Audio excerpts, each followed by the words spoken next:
Welcome back. Welcome back to the Die Hard MMA podcast. Happy Monday to you, my MMA fans, my gamblers, my degenerates. I hope you're all having a great Monday. As you can see, I return to you with the money chain intact. We're rocking the baby blue Die Hard Stimmy check, baby. 15 units over the weekend. 15 at UFC 286. We had ourselves a weekend.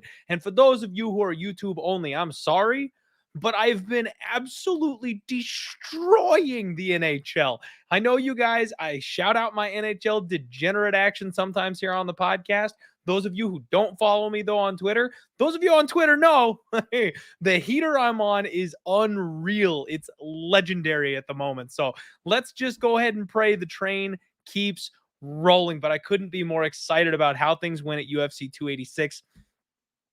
Everything went perfect. I managed to go ahead and get myself to sack up and take Miss Veronica Hardy.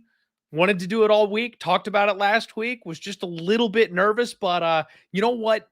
Somebody told me just a couple weeks ago, somebody reached out to me and said, you know what, Clint? Trust your balls.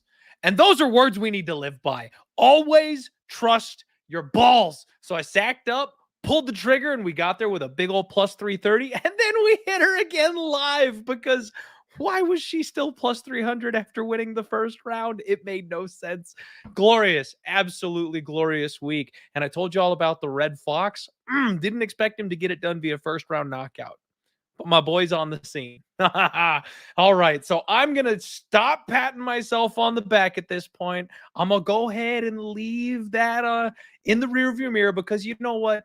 New battle starts today. We got new fights to break down. We got new matchups to talk about. Let's get this shit rolling. I have a special guest for you today, an OG member of the show, one of my personal inspirations, none other than Dan from Half the Battle, the co-member of the Bald Gang Association. Dan, how you doing today, my guy? What's up?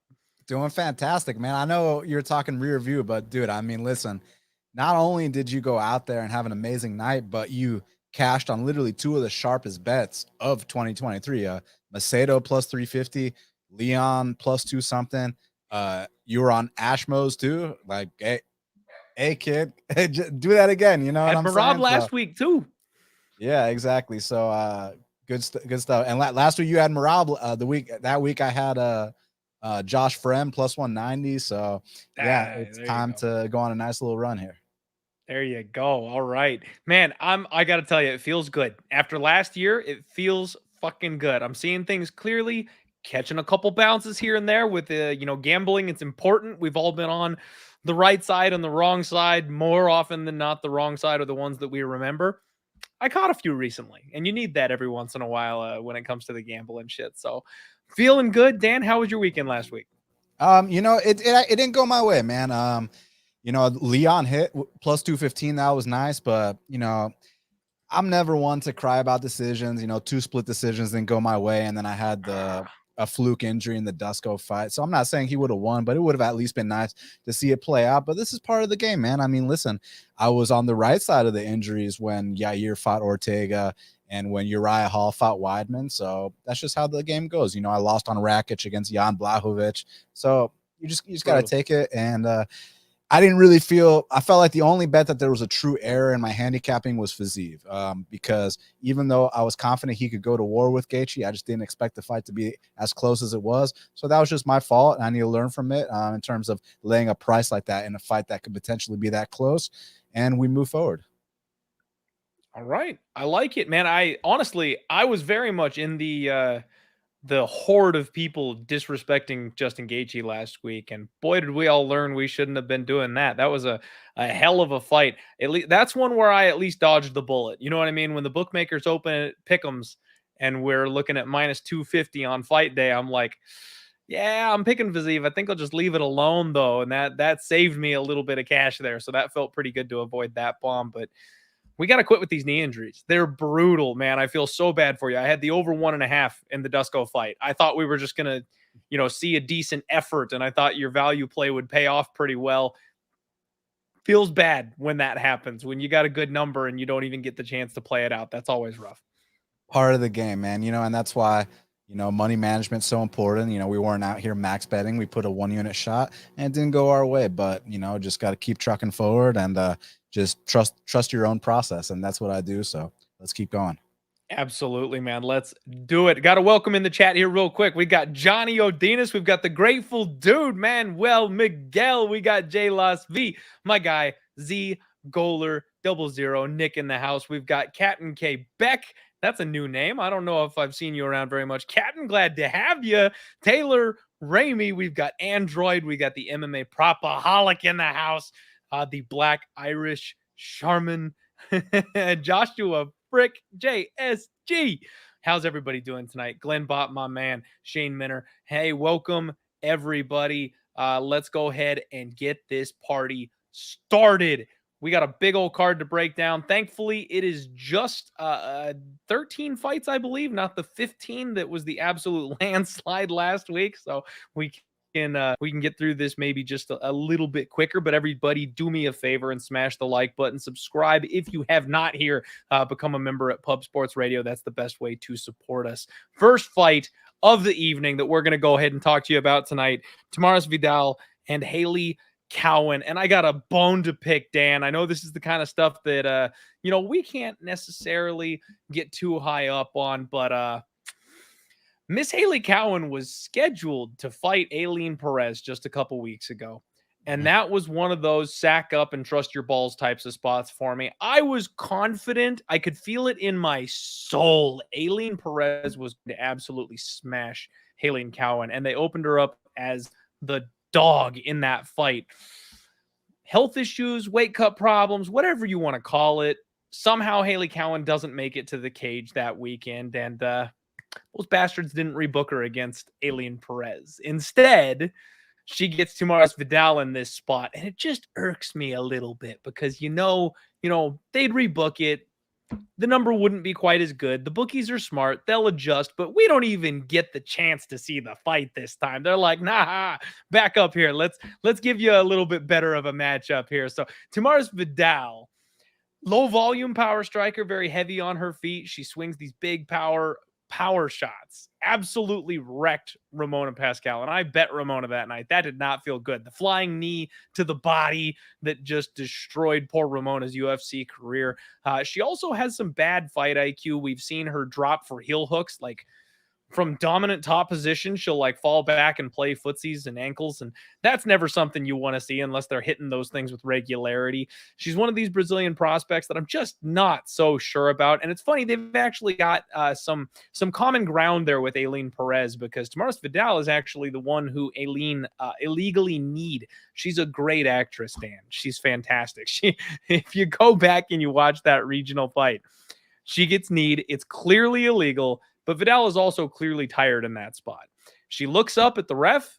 Her corner man says something. She looks over at her corner man, and then she looks back at the ref. He hasn't turned around yet, and she goes, it's the most outrageous, over-the-top, extra performance next to Aljamain Sterling that I've ever seen from an illegal knee. The way this girl flops, gets the DQ win, and the rest is history. Tamires Vidal will have a 1-inch reach advantage here in this spot. Hailey Cowan, 7-2. Really feels like the UFC marketing machine is behind this girl. If we're going to talk about leaking the script, this is the girl that they really want to get her hand raised on Saturday. Not that that always works, but she's a gymnast, so we can expect her to be very physically powerful and strong. We talked last time about how George St. Pierre, mentioned gymnasts are the strongest human beings on the planet because of the type of workouts they do with regularity.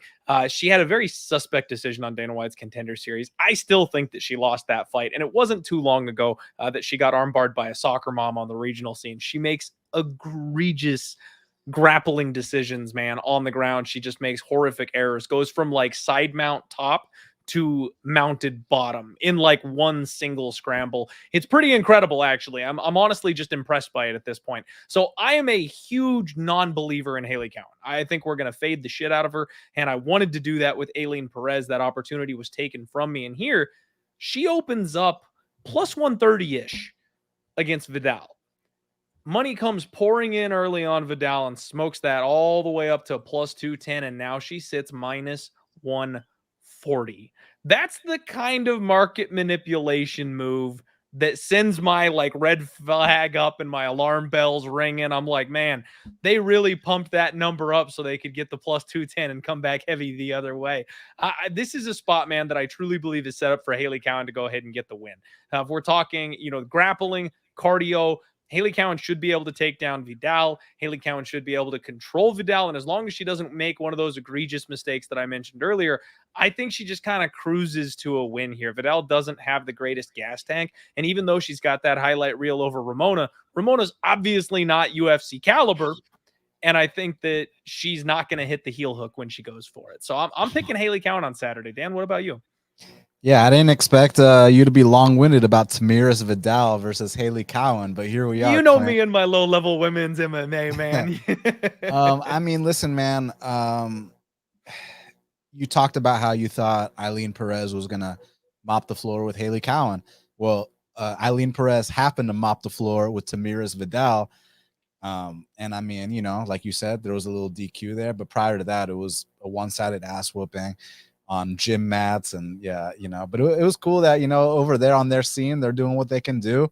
And, now they're both in the UFC. And, if you would have told me that, hey, Tamires Vidal is going to get a first round flying knee knockout in her debut, I'd have been like, yeah, okay, dude. I thought it was just going to be this ugly ass 3-round fight. You don't know who wins, this and that. She did her thing. So it was cool to see. And Hailey Cowan, a little bit more athletic, has a nice whizzer kick, does give up some bad positions, like you mentioned.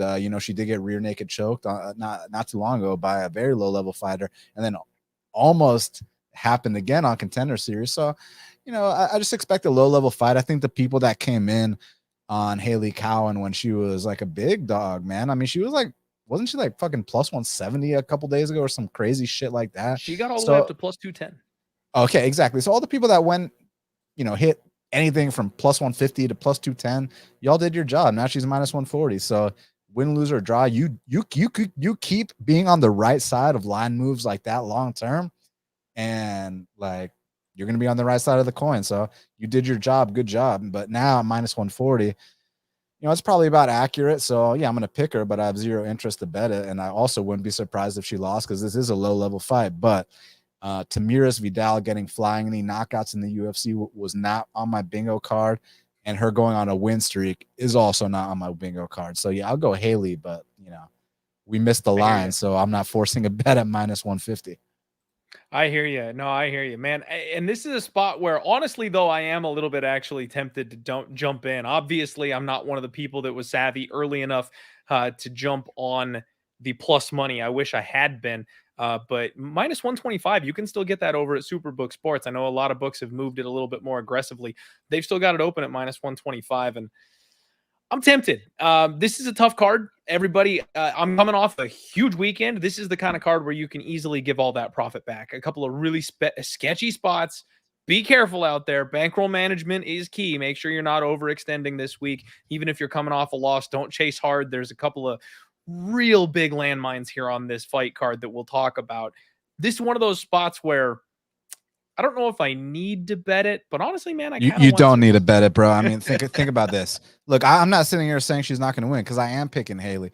But where's your edge at minus 150, dude? Your edge was at plus 150. Your edge was at plus 175. Your edge was at plus 210.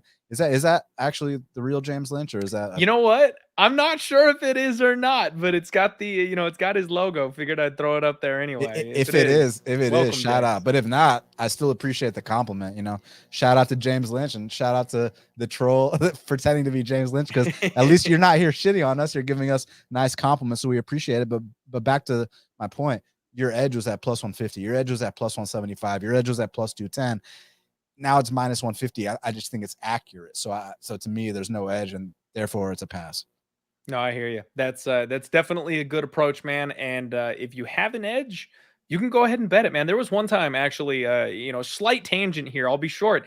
It was right when I first started getting into the podcasting game. There was this guy that worked for the same company organization that I did, and he got real mad at me because we had this exact argument, and it was about Ji-Yoon Kim, Fire Fist. There was a fight where, oh my goodness, who was the one knockout she's had in the UFC? Yeah, that girl from Australia. Yeah, because she starched somebody. Nadia Kassem. Nadia Kassem, thank you. So we were talking about Ji-Yoon Kim, and she was sitting roughly like this. It was about minus 140, minus 150. And he was all big balls on it, like, oh, I bet it 2 weeks ago at plus 140. There's no value there now. And I basically countered with, I think she's good until up to minus 200. So I actually believe I still have an edge at minus 140, minus 150 to bet this fight. And he just roasted me. Absolutely, like, did everything he could to tear me down with that. And I went, bro, I'm betting her at minus 140 and I'm betting her by knockout because she's good until minus 200 in this spot. And sure enough, she goes out there and smokes the girl. That I'm like, there's value on favorites sometimes, folks. Like, now, is that this spot? Dan says he caps it and it's about right. Leave it alone. But if you cap it and you think there's still value, jump in. You can still get a decent line on her, but that's if you think there's still value. So you got to pick your spots, obviously. You can't just go around chasing steam on everybody. But sorry, just had to throw that out there because, people sometimes get a little hoity-toity about it where there's only value on underdogs and they think we're always chasing dogs. No. There's value on favorites. You can lay chalk and still have value on that number. So just make sure you lock it out. If you line her minus 200, then sure. It's just that dog money was hung up in front of us and we missed it. That was primo. It is what it is. That was that prime real estate we're talking about. All right. We got 122 live viewers. Thank you all so much for hanging out with us here on a Monday. Let's keep on rolling here. Hit the like button for me if you would. And make sure you follow Dan on social media if you have not. The guy is an absolute baller. Does an awesome show. And like I mentioned before, one of my personal inspirations, listened to the man before I ever started my pod. So always fun to have him circle back around and jump on the show here with me. Next up, we have got Vinicius Salvador taking on Victor Altamirano. And this should be an absolute banger, Dan. This one is awesome. So Vinicius Salvador, very interesting situation with Vinicius coming off of Dana White's Contender Series, right? This is his third attempt at a UFC debut. Third. Back-to-back canceled fights.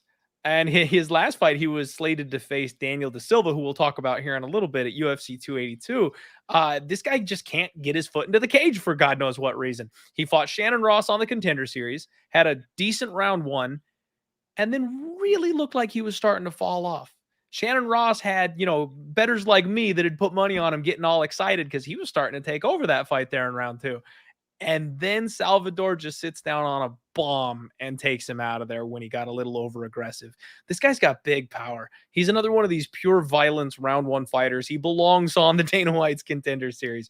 Big winging punches, powerful clinch knees. He targets the body pretty well, especially when his opponents are hurt.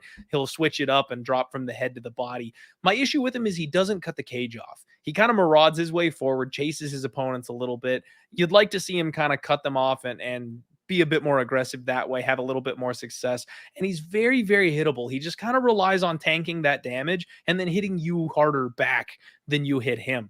Victor Altamirano, almost the exact opposite. This is yin and yang, man. 11-2. And this guy's a cardio machine. He just never freaking stops. He also fought Daniel De Silva in his UFC debut, killed the guy in round one, got caught with an absolute nuke, survived it, after getting dropped, fought his way back into the fight. And you can always count on Daniel Da Silva to gas out. So he TKOs the guy at elevation. You love to see it. Good grappler, strong scrambling, won his UFC debut and his Dana White Contender Series by split. So you got to wonder just a little bit about how this guy looks against decent level competition. So it's a guy that's death by 1,000 cuts versus a man who just nukes people every opportunity that he gets, matching 70-inch reach. Talk to me, Dan. What do you think about this fight? This one should be fun. Hey, don't believe that bait that you see, that second to last comment. Hey, pull it up real quick. Actually, it's kind of funny. Are we talking about this one here? It's funny to see Dan here after talking such shit about Clint. Clip that for us. Clip the shit I talked about Clint for me, please, because I would love. I would love to see that. He's either thinking of someone else or he's trying to start shit. But either way, that is a funny comment because that's complete horseshit. But it's got to be the Dumas tweet. I'm sure that's what it is. Oh, but we and you talked about that already, and it's not like me and you already talked about that. So no, it's all good. Dan's allowed to tweet into the void whatever he wants. It's not necessarily directed at me. Yeah, exactly. But I got love for my boy Clint. He's referring to Dumas. I mean, bro, that has nothing to do with Clint. Like, Clint wasn't the only one that took a position on Dumas, and to Clint and to a lot of people. and to Clint's credit, he beat the line by like $1, so he did a great job. But we don't need to get into that anymore. I already said everything I had to say regarding that, and I stand by everything I said regarding that. But back to this fight with Victor Altamirano and Vinicius Salvador. I mean, listen, man, Vinicius Salvador. You love to see these guys at flyweight that got that one punch knockout power. This guy's super dangerous. He's a big Brazilian.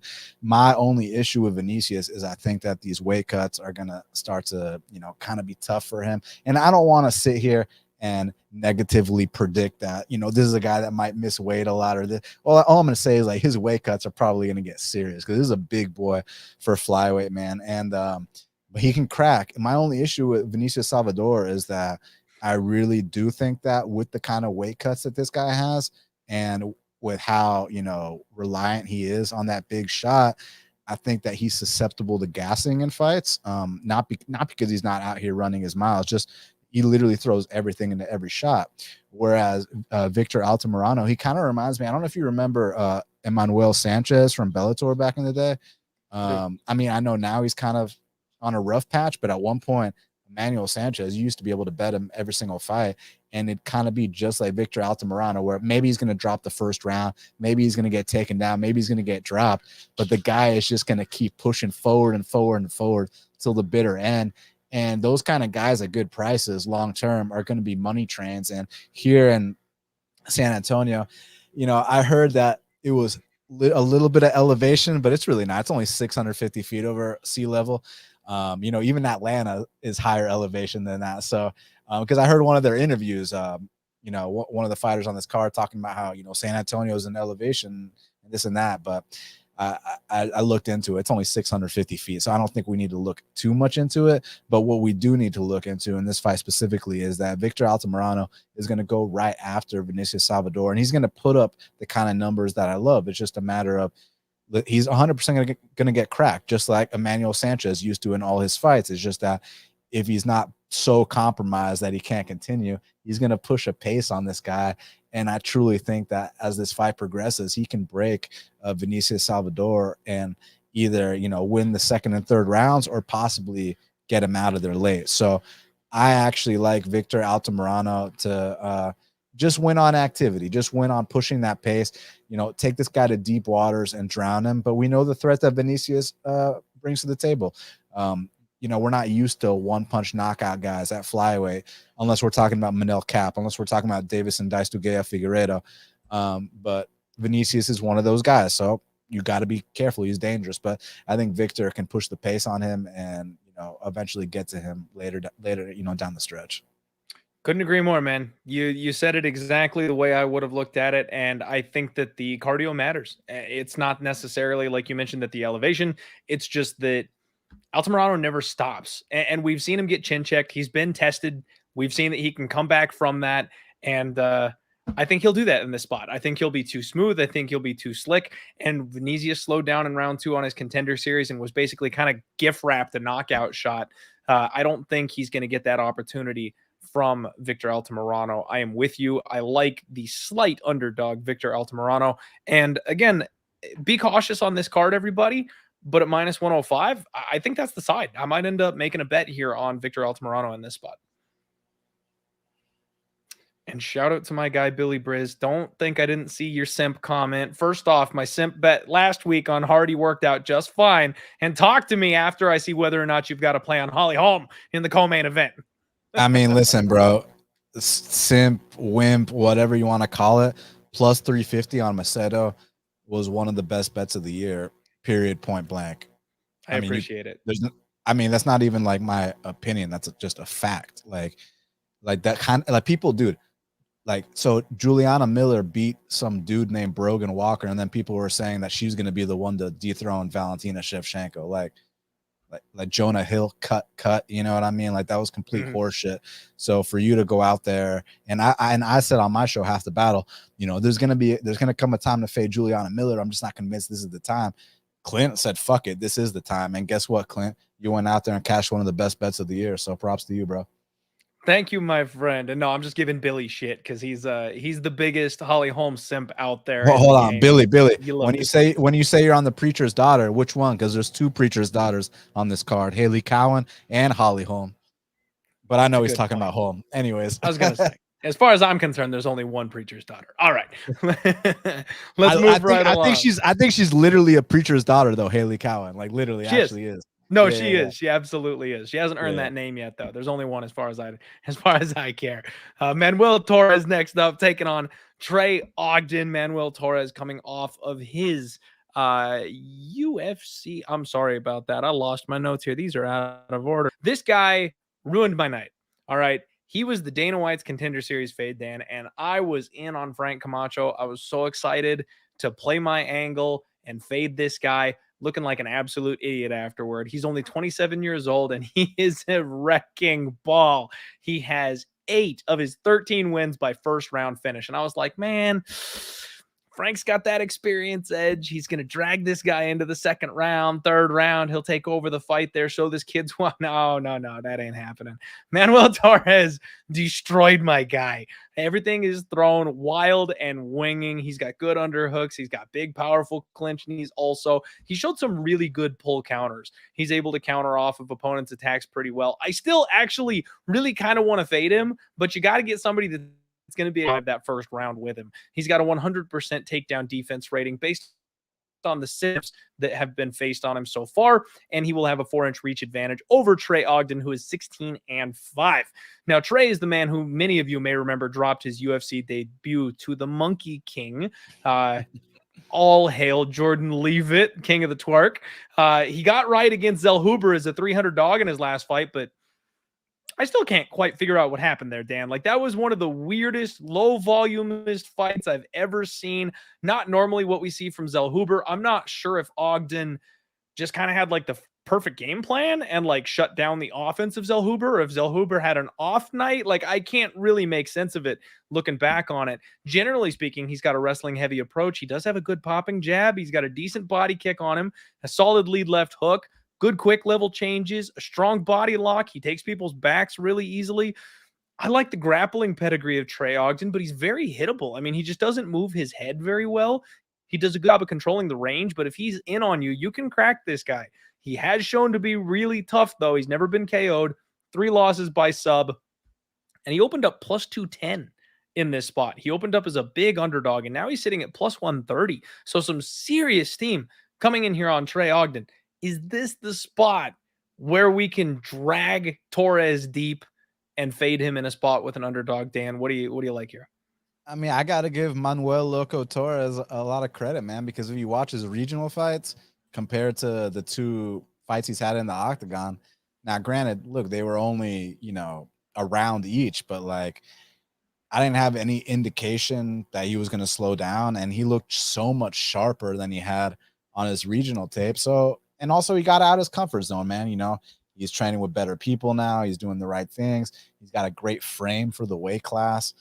So I got to give Loco Torres a lot of credit, man. Manuel, he's been putting in the work, and I like what I see. And with Trey Ogden, he's just kind of like that grizzly savvy vet, not the most athletic guy. If you're not quite ready for the UFC level, he will expose that. The Levitt loss, which a lot of people actually think he won. Unfortunately, on paper, it's still a loss to Levitt, so that's not going to age well. But I do think his Daniel Zellhuber fight will age well because Dan, the loss to Levitt's not going to age well. Can we pump on the slander of the Monkey King just for a minute? come on, dog. But I mean, like Zellhuber actually, like, I think he's like super talented. If you watched his regional tape plus his contender series fight and then compare it to his debut, that wasn't even about what Trey Ogden did right. That was about Zellhuber pulled some kind of debut stunt. I don't know what the deal was, if he was just in his head, like he just didn't let it go. And Trey Ogden was the more active guy, landed some takedowns, didn't hold him down or anything, landed more kicks, but like none of his shots really had much on them.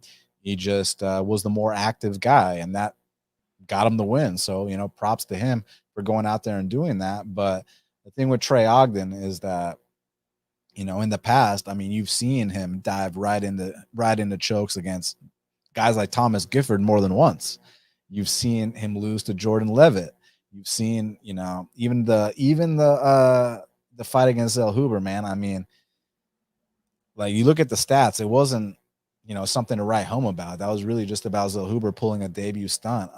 So here against Manuel Torres, I think Manuel has all the upside in the world. It's just, earlier when the line was plus 210 or whatever. Okay, if you want to take a shot on Trey Ogden there to see if he can give this kid a vet lesson, okay. But here, minus 150, minus 140, I think we're back at Manuel's the side on this spot. And I get people's points. He hasn't been extended and this and that, but that doesn't necessarily mean that if he does get extended, he's just going to fall apart. Like, I need evidence that he falls apart. We're going to talk about someone named Daniel Da Silva later on the card, who we do have evidence that he falls apart past a certain point in the fight. We just don't have that evidence with Manuel. The only thing I've seen from Manuel is big improvements fight by fight. So, I got to go Manuel Torres here. I think that he's got all the upside. I'm with you, Dan. I actually completely agree. And it's almost a buy low spot. I think I'm passing on this fight. From a betting perspective, I think I kind of want to still study Torres a little bit. I want to learn and I want to see what exactly these guys bring to the table here. But I would buy low on Torres before I'd be betting the underdog at this price tag. These young kids at this kind of an age, they improve at a rapid rate. 27 years old with all the physical gifts in the world. You can expect a better version of him. And while maybe he does gas out later on down the road, and that is something I wanted to test him, the older he gets, the more acclimated he gets to the UFC level, the less I'm interested in throwing a dart and seeing whether or not that pans out well for me. So I'm with you. I'm picking Torres for the win. Congratulations if you got on the early line on Trey Ogden. At this point, though, I really don't want anything to do with it. Shout out to everybody piling in here in the chat. We now have 160 live viewers. Thank you guys for spending your Monday evening with us. Beaver in the chat, where you at, man? Too many comments here. Asking what my best event was this year, and that was actually this past week. So 15 units worth of profit coming off of UFC 286. Absolutely monster night for your boy there. How's everybody doing? We got Liam Picks Fights in the chat. One of the sharpest minds and nicest men in the damn game.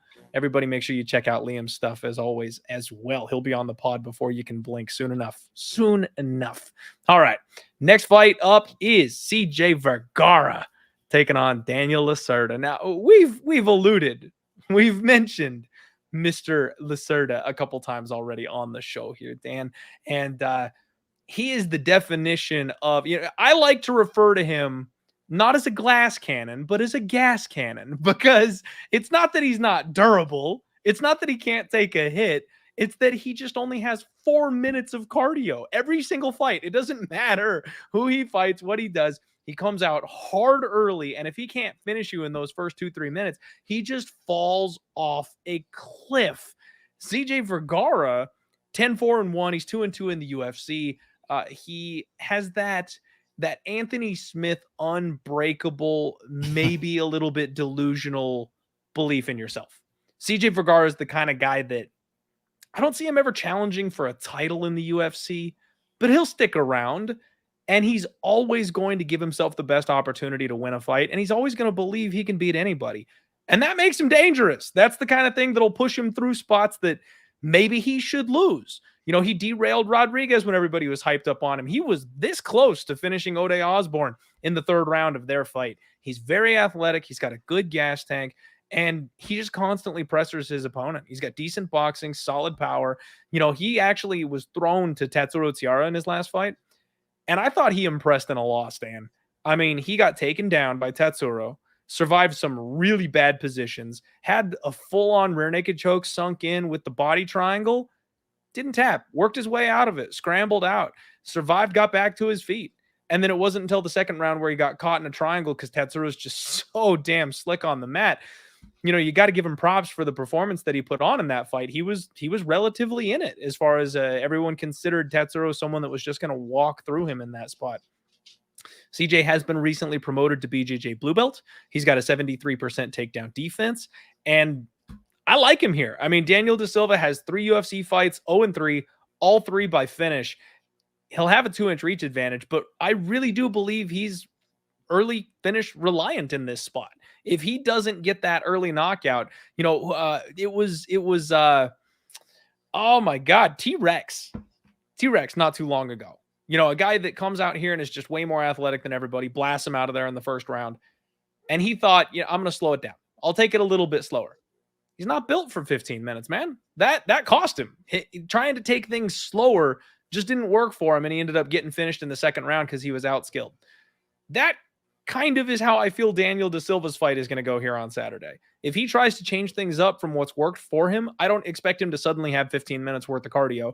I don't expect him to have a measured kickboxing pace for 15 minutes here. I think CJ's going to survive that first round. I think he'll start to get takedowns. I think he'll get him on the ground. And even if he just has to ride that top position out, I think CJ's relentless offense is going to end up getting it done. I'll say late second round TKO for CJ Vergara. What do you think in this spot, Dan? Oh, so he's going with the over 1.5. You know, here's the thing, man. Daniel Lacerda, I think there's some misconceptions. So, you know, I see a lot of people talking about how, oh, this guy's 0-3 with 3 stoppage losses. How have they not cut him yet? It's like, have you watched his fights? Like, this guy takes risks. This guy is exciting. And I see your comparison to Terrence McKinney in the sense that, you know, okay, on paper, it's usually, you know, first round finish or bust. But I think he's far more technical than Terrence McKinney. Like, literally, like, when I watch Daniel Da Silva Lacerda fight, like, the first, like, 60 to 90 seconds, I'm like, he's, like, one of the best guys in the world. And then for whatever reason, he just, like, falls off a cliff to a point. But it's, like, kind of sad because, like, the techniques I see from him, man, the spin kicks, the front kicks, the flying knees, off his back, his armbar attempts look solid as fuck. Like, the skills are there, man. Like he's actually really good. It's just, I guess he just, you know, he fights like he's double parked in front of a fire hydrant, man. He just wants to go out there and get you out of there in the first, you know, 60 to 90 seconds. And when that doesn't happen, tends to fall apart. And the thing with a guy like Vergara is he is that junkyard dog that, you know, he's super durable, can take that ass whooping up front. As you saw against another fellow explosive Brazilian in Cleidson Rodriguez. And despite who you scored that fight for, one thing we can all agree on is that CJ showed that, like, hey, I can bite down on my mouthpiece. I can go to war. I don't need to just get someone out of there, you know, in the first minute or this or that, you know. So, yeah, there's obviously a chance Lacerda can catch anybody early just by the merit of how he fights. Like, again, people calling him a bum, like, dude, the techniques are actually beautiful in like the first 60 to 90 seconds. Like, I love it. Like, first 60 to 90 seconds, he looks like fucking Charles Oliveira, man. I'm like, damn, like, well, what's this guy's deal? I'm like when I'm watching him, I'm like, wow, that was beautiful. This is really nice. Then all of a sudden he just falls off a cliff. Like, I just wish I could figure out what it is. And people say it's a cardio thing. I mean, the guy looks in great shape to me. I think it's a mental thing. I think it's more of like he can give it, but just kind of can't take it type ordeal. Good hammer, bad nail. Yeah, exactly. And CJ Vergara can do both. And CJ Vergara, maybe he's not as athletic as Lacerda, maybe a little bit on the slower side, but I think he's a lot tougher. And that's ultimately going to aid him to victory. And to take it a step further in terms of narratives, this is actually in his hometown, San Antonio. So in the event that he doesn't get him out of there, I think that judges would be kind of leaning his way a little bit. So yeah, I do think CJ. And also, cooking. I had a little exchange with CJ privately, and he told me that he was looking to pressure cook this guy, and that's exactly what I need to hear. He feels like if he can extend this guy, the fight's his. That's everything I need to hear. So yeah, I got CJ Vergara, but again, people asking why haven't they cut Lacerda after 3 straight knockout or after 3 straight finish losses? Why are they letting him finish out his 4-fight contract? Well, do you see how the guy fights? All his fights are dynamic. They're explosive. He goes for it. He takes risks. So when you fight like that, they'll do favors for you. They're giving him this fight. And he missed weight when he was supposed to fight Salvador. They actually scrapped that fight. They could have went ahead and cut him there, and they didn't, because I thought that was it. That's how damn exciting this guy is. So I love watching him fight. I just don't know if he's reliant to get a win. So even though, Vergara's ceiling might be kind of limited, if he can get past this early storm, I think he takes over. And for that reason, I'm picking him to win this fight. Agreed. Right there with you, man. Maybe I should adjust my prediction to round 3 stoppage instead of round 2.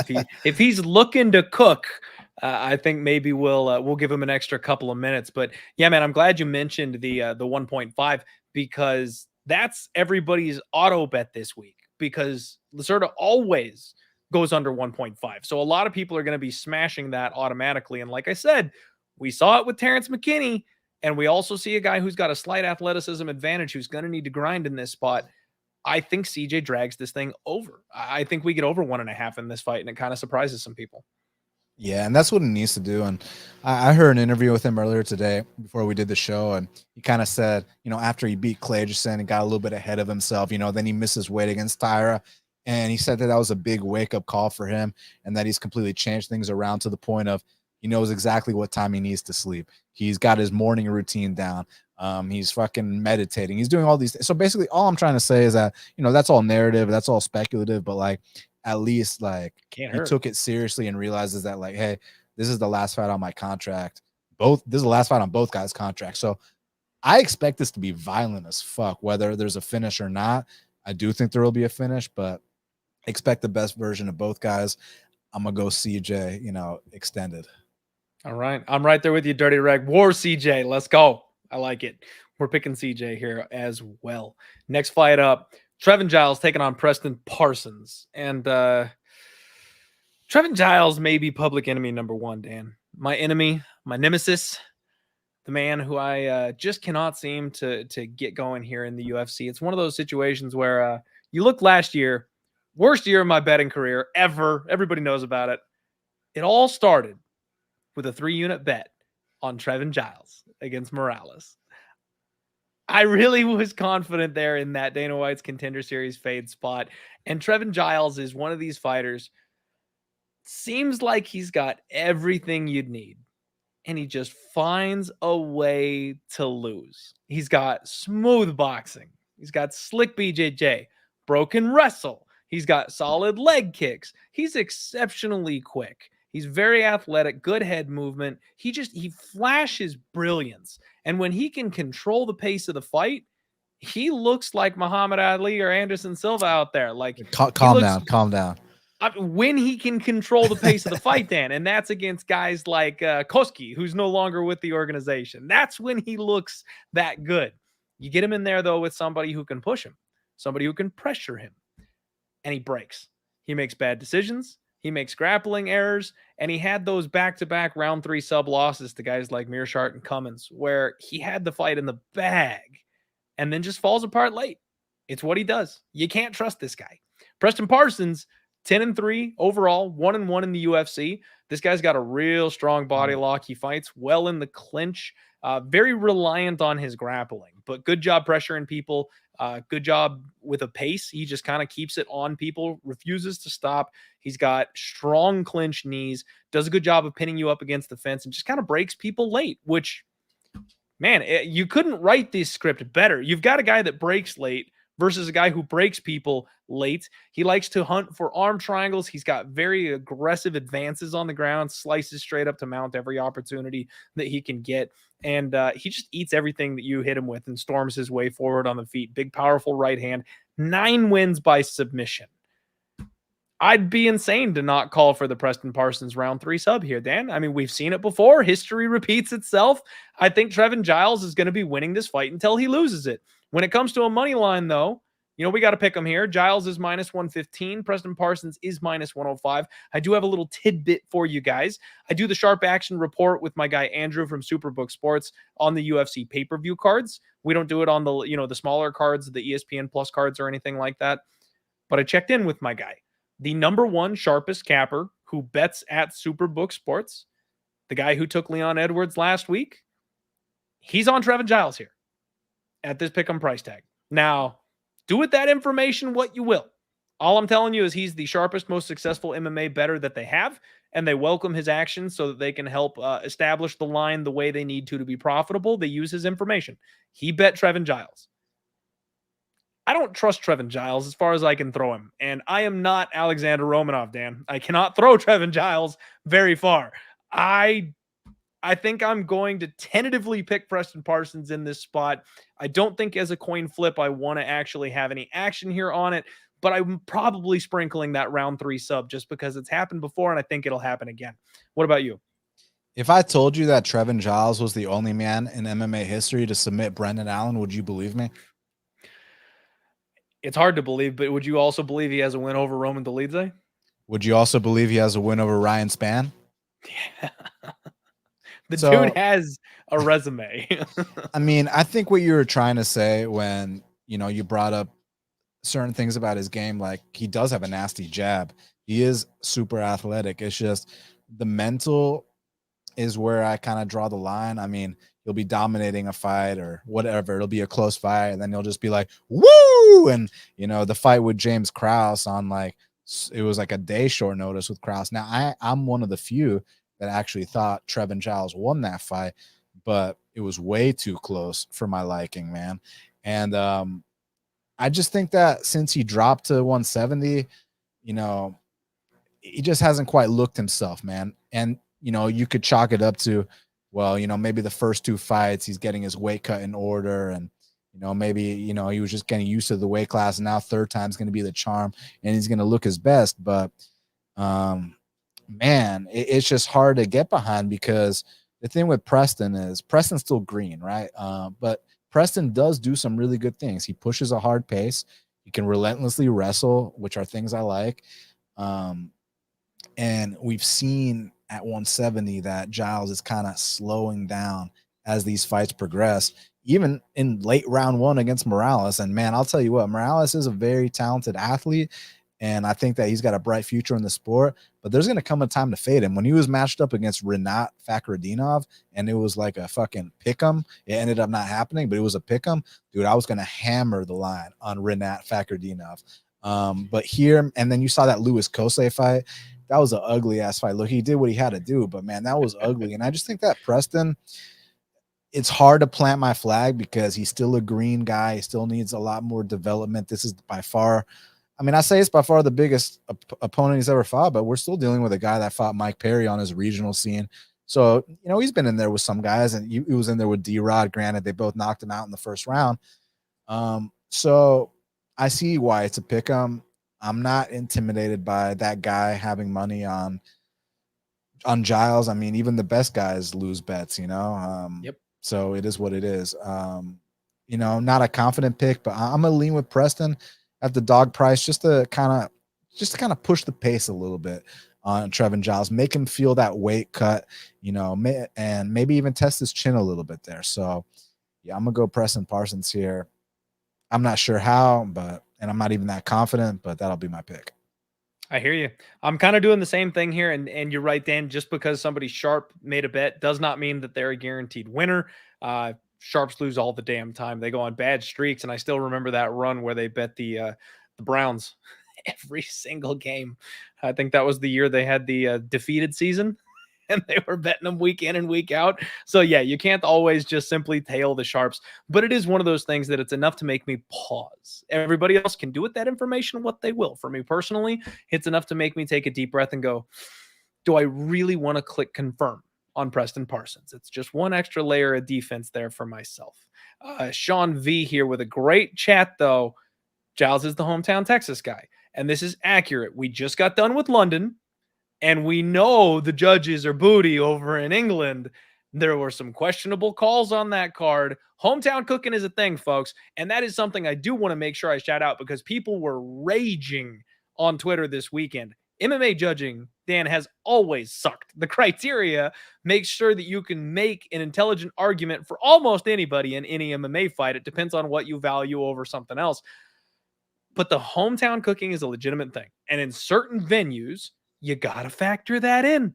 Leon Edwards in London, he's going to get the nod. Should that fight have been a draw? Maybe so. He's going to get the nod. And that's all you guys got to know. Like Leon won that fight, but am I convinced that Chris Duncan won his fight? I mean, not that Omar did shit, but still, like, only one guy landed punches. But still, I don't want to act bitter because I had a bet on Omar. Just trying to, that could have gone either way. But, as far as Texas judges, 100%. Like, if you pause this show right now and you go to Fight Pass and you pull up a fight between Tim Bosch and CB Dalloway, that's one of the most infamous Texas decisions I've ever seen. Like CB Dalloway was like styling on Tim Bosch, like putting his hands up in the air like Nick Diaz style, taunting him and shit.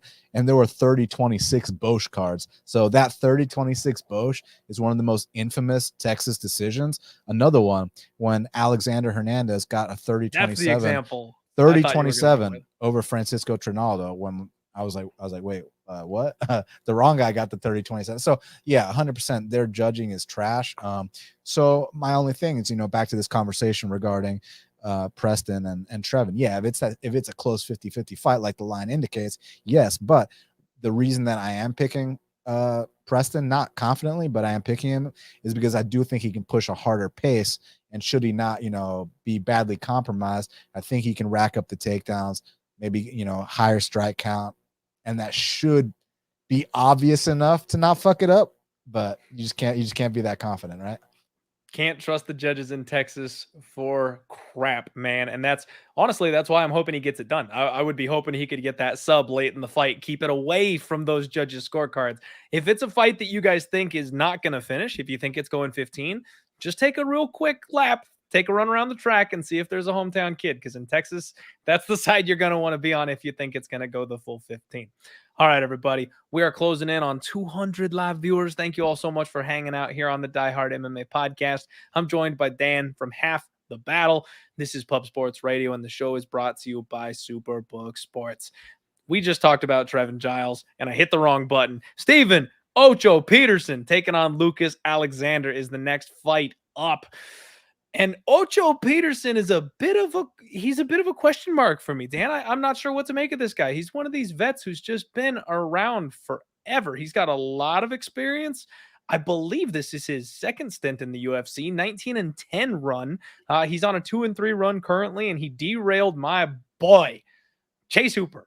I was very upset about that. I wanted that curly-headed fuck to just keep on murdering people, man. I thought he'd get by Steven Peterson. Sharp bets on people that took Ocho that night because it was a gorgeous performance. And then he drops a split to Juicy J Arosa. Man, the thing that you're always going to get with Ocho Peterson is that durability. This guy refuses to fuck off. Like, he just stays in your face. He will always come forward. He's got good submission defense. He's impossible to finish. I mean, he's got, I believe, one sub loss on his record, and he took a beating from Juicy J of all people for 15 minutes and fought him to a split as a plus 250 underdog. Like, this is a guy that is going to be in the fight from bell to bell. Lucas Alexander is 7-3. He's a switch stancer. He likes to change things up a little bit. Strong front teep to the body. He's got big, powerful kicks, good movement, good footwork. he does play with his hands a little bit low. And for me, that's something concerning unless you're Anderson Silva and you can prove that you can avoid those shots with your head. I always think these younger guys are going to get clocked for that at some point and pay for keeping their hands down. But we'll see. We'll see. He threw a big old kick and lost his balance in his UFC debut against Joanderson Brito and got tapped out immediately. Gave up his back, got put in a bad spot against a guy with a tight squeeze. But the fact that he made his UFC debut against someone like Joanderson Brito, like you got to give the kid credit for that kind of an opportunity and even going in there thinking he can win that fight. 3-inch reach advantage on Lucas Alexander here in this spot. I think Preston Parsons just, man, I'm sorry, not Steven Peterson. I don't know why I said Preston Parsons. Jeez, I'm still stuck on that last fight. I think Steven Ocho Peterson just has a ceiling at a certain point, Dan. I do think Lucas Alexander has a higher ceiling. It's a matter of where they're at right now. Peterson's a minus 165 favorite at this point. Come back on the dog. Lucas Alexander's plus 165. And I feel like he's got more to show than he showed against Joanderson Brito. In fact, in this fight, I actually think he can control the range and he can kind of keep the distance where Peterson is going to have a hard time touching him. And if that's the case, I think he's very live for a decision win on this one. Obviously not a late finish because Peterson just doesn't get finished. But I think I'm leaning towards the underdog in this spot. How do you see this fight playing out? You know, I actually researched this one pretty extensively. I watched Lucas Alexander's entire career, start to finish. So here's what I got to say about Lucas. So firstly, trains with great people, you know, trains at Fusion Excel in Florida under Julian Williams. If y'all don't know about Julian Williams, he was a dude that like went like 11-1 or 12-1. But the only reason he didn't get signed at the UFC was because, you know, he's a little bit on the older side. So they didn't want to sign him when he was like 36, even though he was whooping on all these young dudes. But Julian Williams is a great black belt. He's a great coach. And Lucas has got some good training partners, man. He's in there with Mike Davis, sparring with a guy like that on the reg. Jacare Souza, Rodolfo Vieira, Philly Fresh, Philly Row. So he's surrounded by the right people, and he's super young. So when you got, you know, 10 pro fights or less, I always like to say these guys are going to be making big leaps every single fight. But here's the thing, man. This guy is so incredibly green. But with that said, you know, you are going to be seeing those leaps. So here's what he brings to the table. He's a very hard kicker, good calf kicks. You can go up to the head. It's just my issues with Lucas Alexander is that he kind of likes a bit more of a slow-paced fight, when he can kind of be on the outside, picking his shots, when you're not really fighting back much and this and that. So he doesn't like that dogfight, and Steven Peterson's going to give him the dogfight. The only issue is, so like I watched Lucas's entire career, and I was thinking, oh my God, I cannot wait to fade this guy, especially against an established UFC vet. But then it was time to watch Steven Peterson, and it's the exact same thing I've been saying for fucking years, which is, I mean, the guy is a walking punching bag, and I mean that with all due respect. Now he's a tough, durable, insanely durable, and experienced punching bag, but he's a punching bag, no less. You went back to the punching bag. I wasn't expecting that. and like he's so slow, he's so hittable. So win, lose, or draw, Lucas Alexander is absolutely going to crack Steven Peterson. Like, that's understood, whether he wins this fight or he loses this fight. It kind of reminds me of, like, you remember when Matt Hughes and Matt Serra fought back in the day, and Matt Serra said, you know, just the fact that I get to punch Matt Hughes in the face is a win for me, you know? So if Lucas's mentality is, hey, just the fact that I get to kick Steven Peterson in the face is and not go to jail for it is a win for me. So Lucas is going to land here. That's established. Like, Steven Peterson is slow as fuck, but he's durable as fuck. He's experienced and he's tough. So it's about what's going to happen when this starts hitting the second and third round. Like, is Steven going to start getting to this kid? Is he going to start backing him up? Because Lucas does a lot of circling on the outside, and that kind of stuff is going to tax you. And some of these guys he's been fighting, they don't really fight back. So when you don't have something coming back at you, it's easy to style on these guys. This guy's going to fight back. And also, all three of Lucas's losses are all by submission, and it's easy to, you know, give him a pass for the Brito fight. But if you actually go back and watch his career, like I did, all 3 times, not only was he submitted, but they were all quick taps as well. So I do have questions about his toughness. So I think Steven Peterson's got the experience edge. I think he's got the toughness edge, but Lucas Alexander's got the speed. He's more dynamic. So this is actually a super well-matched fight by the UFC. And initially, after I watched Lucas, I was like, oh, I can't wait to fade him. But then when I watched Peterson, I was like, how can I fucking trust a guy like this at chalk? It was a walking punching bag, you know? So I don't know. I guess maybe lean Peterson to maybe take over down the stretch. But at the betting window, I think you kind of have to make it a dog or pass situation. So that's what I'm going to do. It's just, this kid is so green, Clint. Like against anybody else, I would automatically fade him.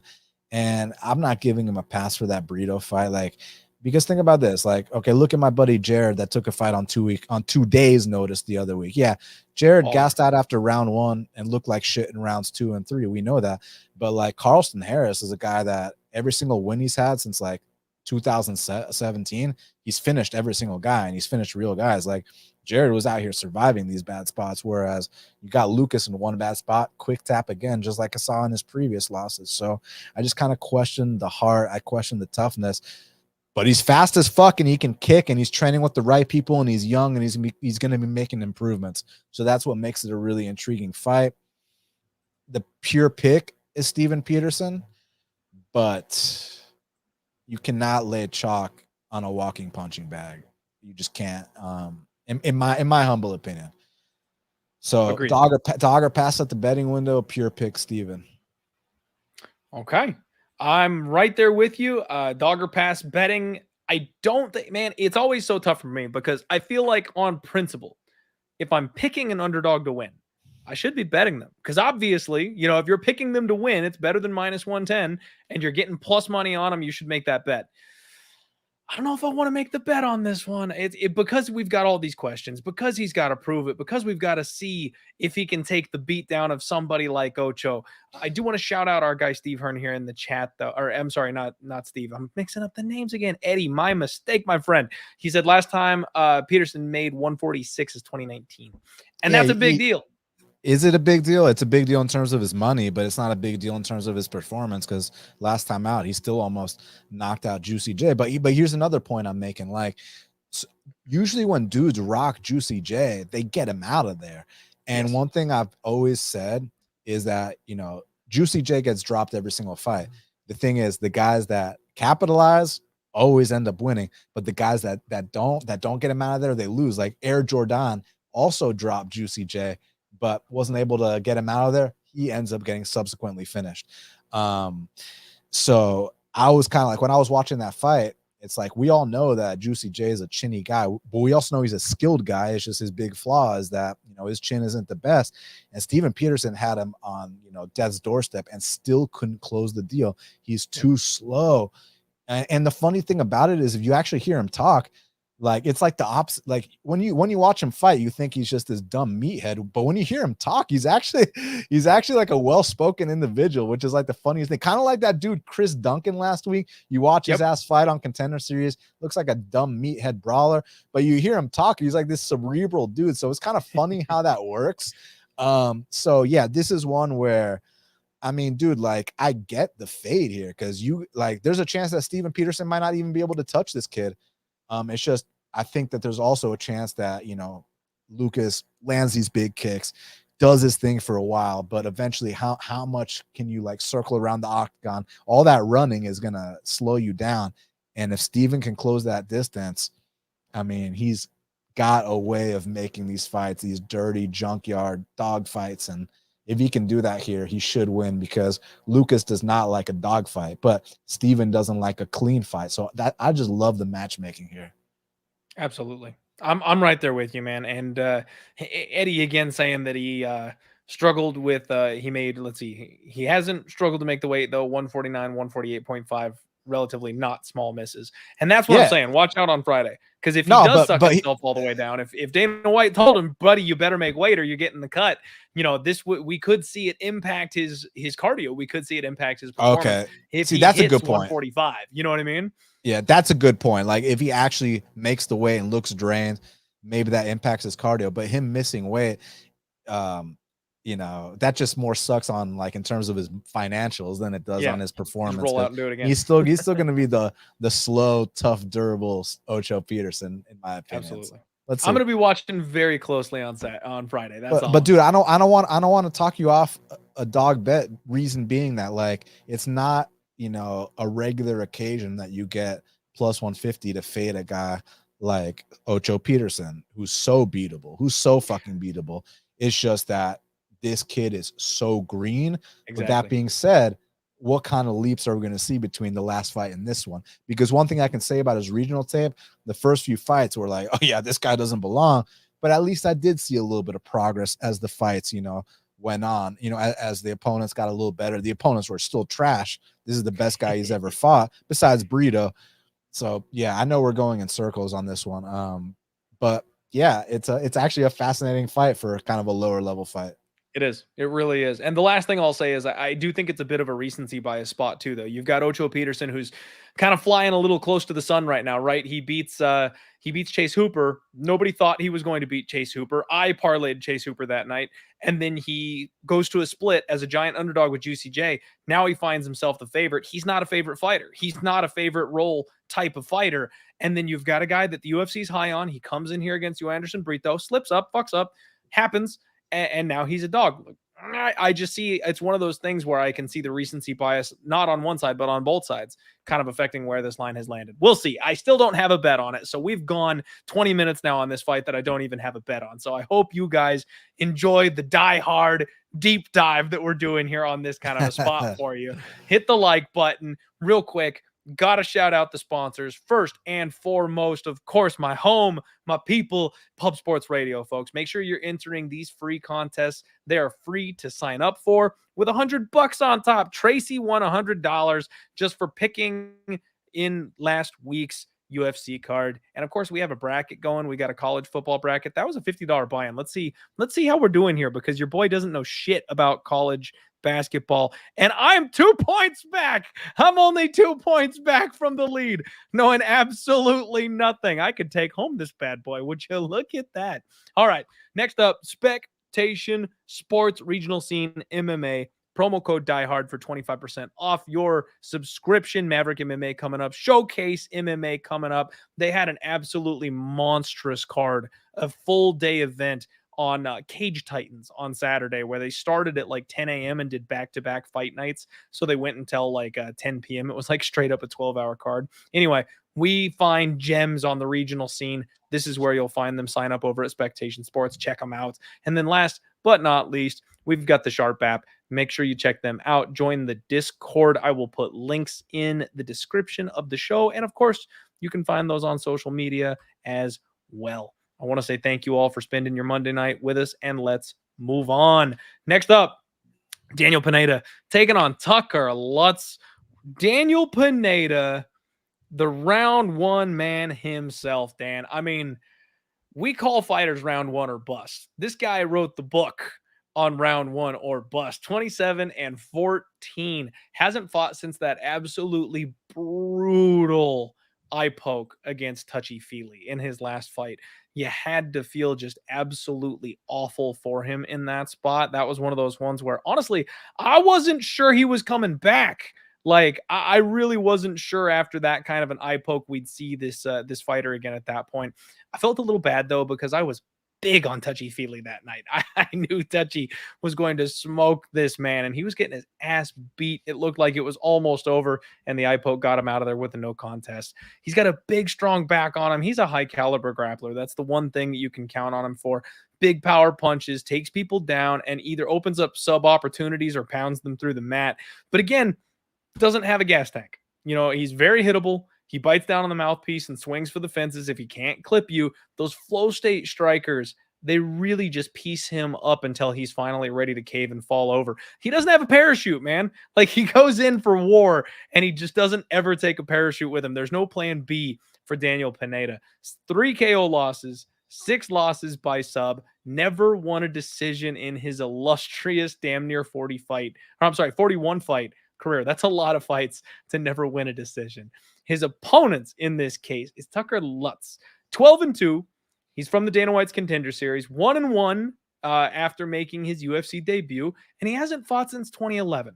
Now, I need to hit up my man James Lynch. I need to go find JHK MMA and see who's got an interview with this man, because I wasn't able to figure out why Tucker Lutz has been off for so long. Now, if it's the case of a young, improving fighter taking time, to get some experience under his belt, some training, he's only 28 years old. He's another one of these guys I would expect to be making those improvements. I just want to make sure it wasn't like an injury layoff or something like that that's going to potentially be a problem for us. But I like everything about Tucker Lutz. In fact, I actually bet on him against Sabatini. Good, strong wrestling offense. He's another guy with one of these big power muscle backs that just kind of mauls people.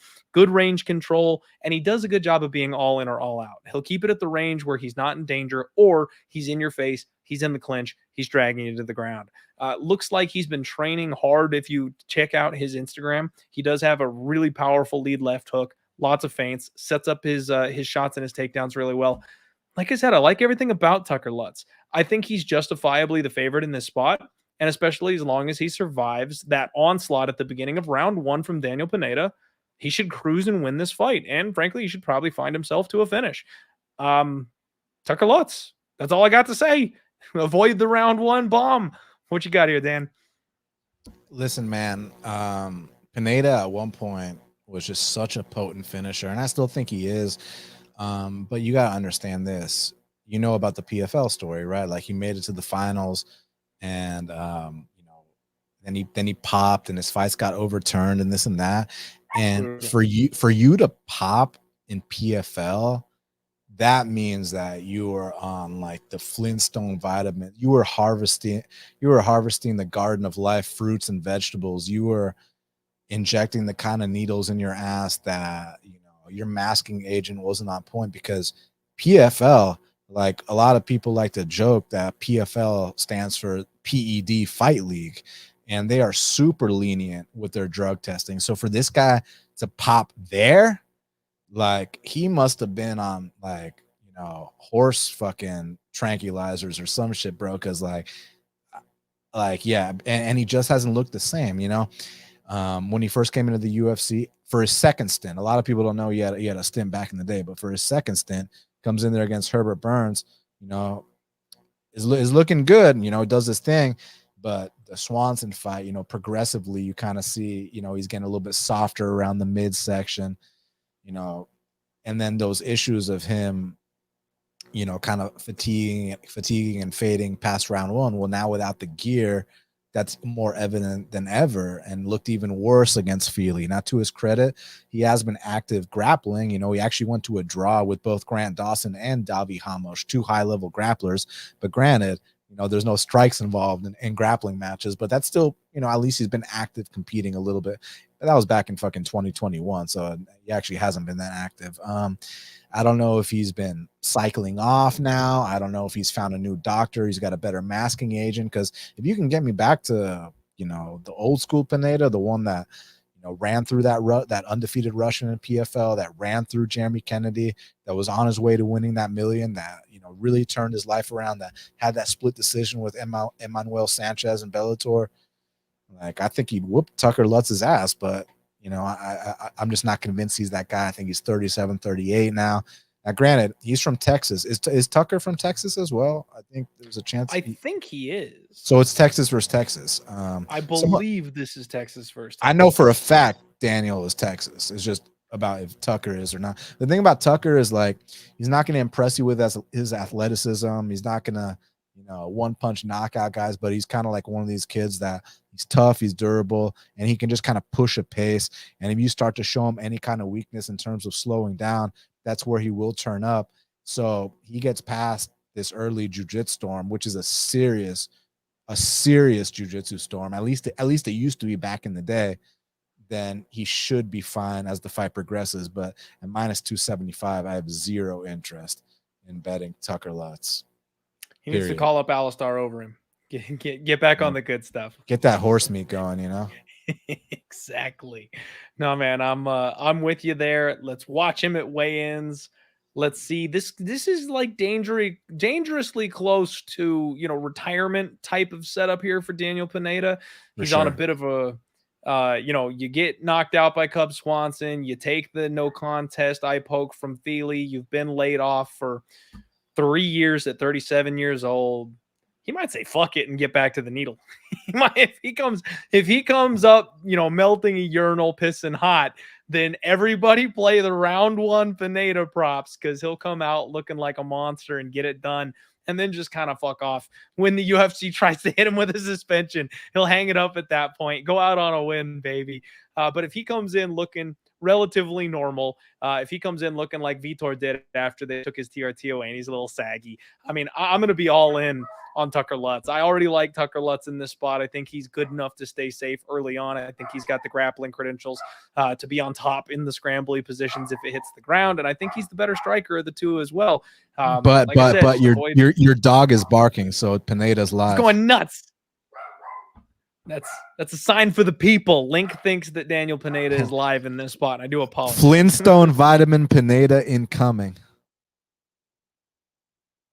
Oh, it's all good. We love dogs around here. He will not quit. I love the guy. My biggest fan when I cash a bet. He howls with me. Love him to death. But he is relentless. When he just hears like a car door outside, he'll bark for 10 straight freaking minutes. I can't get him to stop. All right. The dog thinks the dog is live. I'm all about Tucker Lutz. We'll see what we look like here on Friday. Shout out to my guy Razor Sharp Picks, one of the personalities here at Pub Sports Radio. And if you're looking for someone who can put some coin in your pocket, Razor Sharp Picks gives out free plays to everybody daily, and he's been smoking this college basketball tournament that's been going on. All right, let's get going here. Chidi Njokuani taking on Albert Duraev.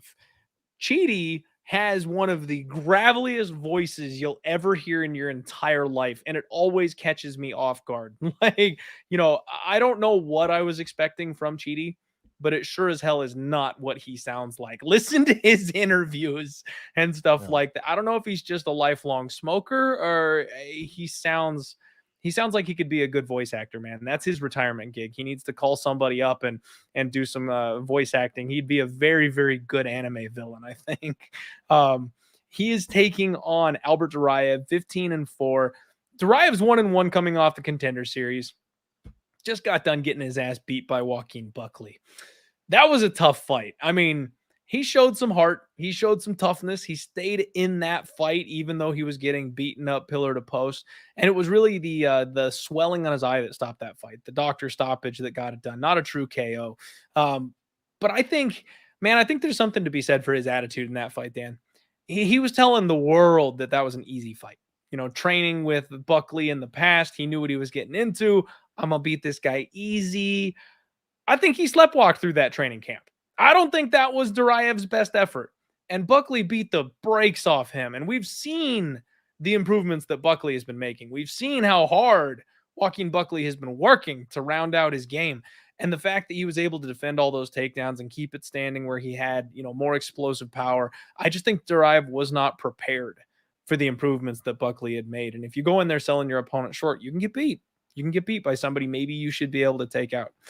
But overall, I actually kind of like Duraev's skill set. I like the fact that he's got power. I like the fact that he can rush and coast if he needs to. He can chain grapple. He's got a good blast double. He punches his way into range. And he's tough. Like I said, I know he's got 4 losses and they're all by knockout, but look at the beating he just took from Buckley. Refused to go away.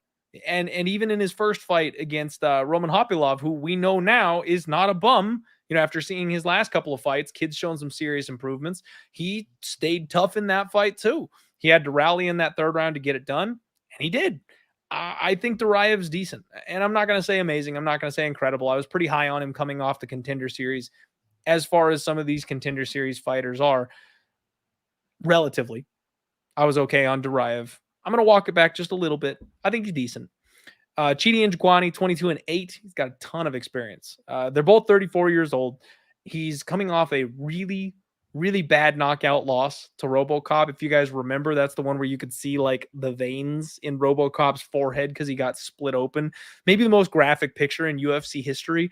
That beautiful timed knee when he went in for a takedown, which could loom large here in this spot against a guy who's going to be changing levels. He's a very sharp, accurate striker, uses that tall, lanky range very well, stabbing teep kicks to the body. He has precision hands, Dan. That's the thing that always impresses me about Chidi and Njokuani is that, I don't know if he's got a couple tennis balls hanging around his house, but it looks like he can punch a fly that's, working its way through the living room if he wants to. He's just extremely crisp and accurate with his punches, and he's deadly in the clinch. He just hangs on you. That Muay Thai plum, he'll drag you around the cage. Exhausting fighting in the clinch. Big knees, elbows on the brakes. 14 wins by knockout. Now, he's also a guy that struggles with decisions. He's got 4 KO losses and 3 sub losses. He's worked real hard to improve his grappling and his ground game, but that's really been the Achilles heel of his entire career. He gets taken down. He's got 75% takedown defense in the UFC, but he struggles with the fights the deeper they go. He's got a good get-up game early.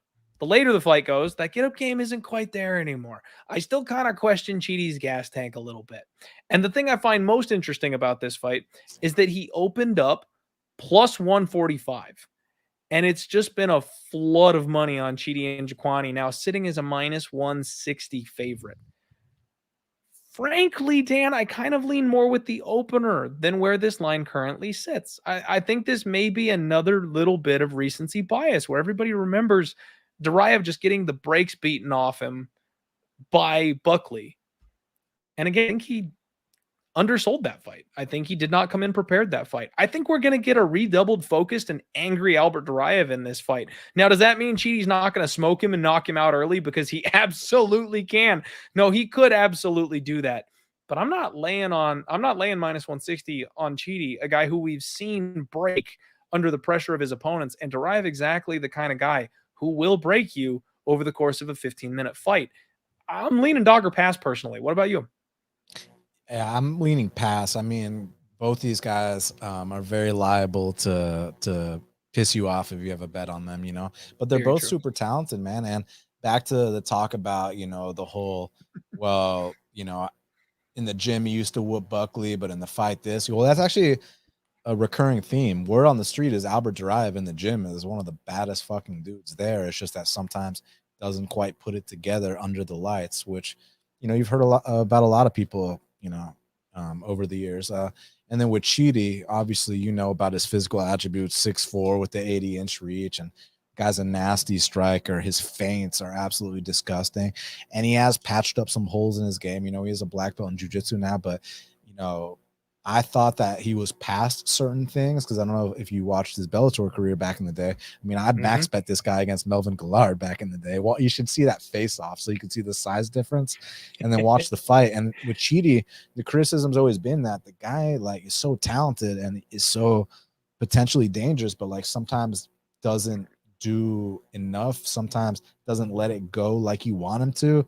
And I felt like these last few fights, he's actually been kind of patching things up. So I thought he turned a corner, but what I saw in that RoboCop was back to kind of remember that Koreshkov fight in Bellator, kind of classic Chidi.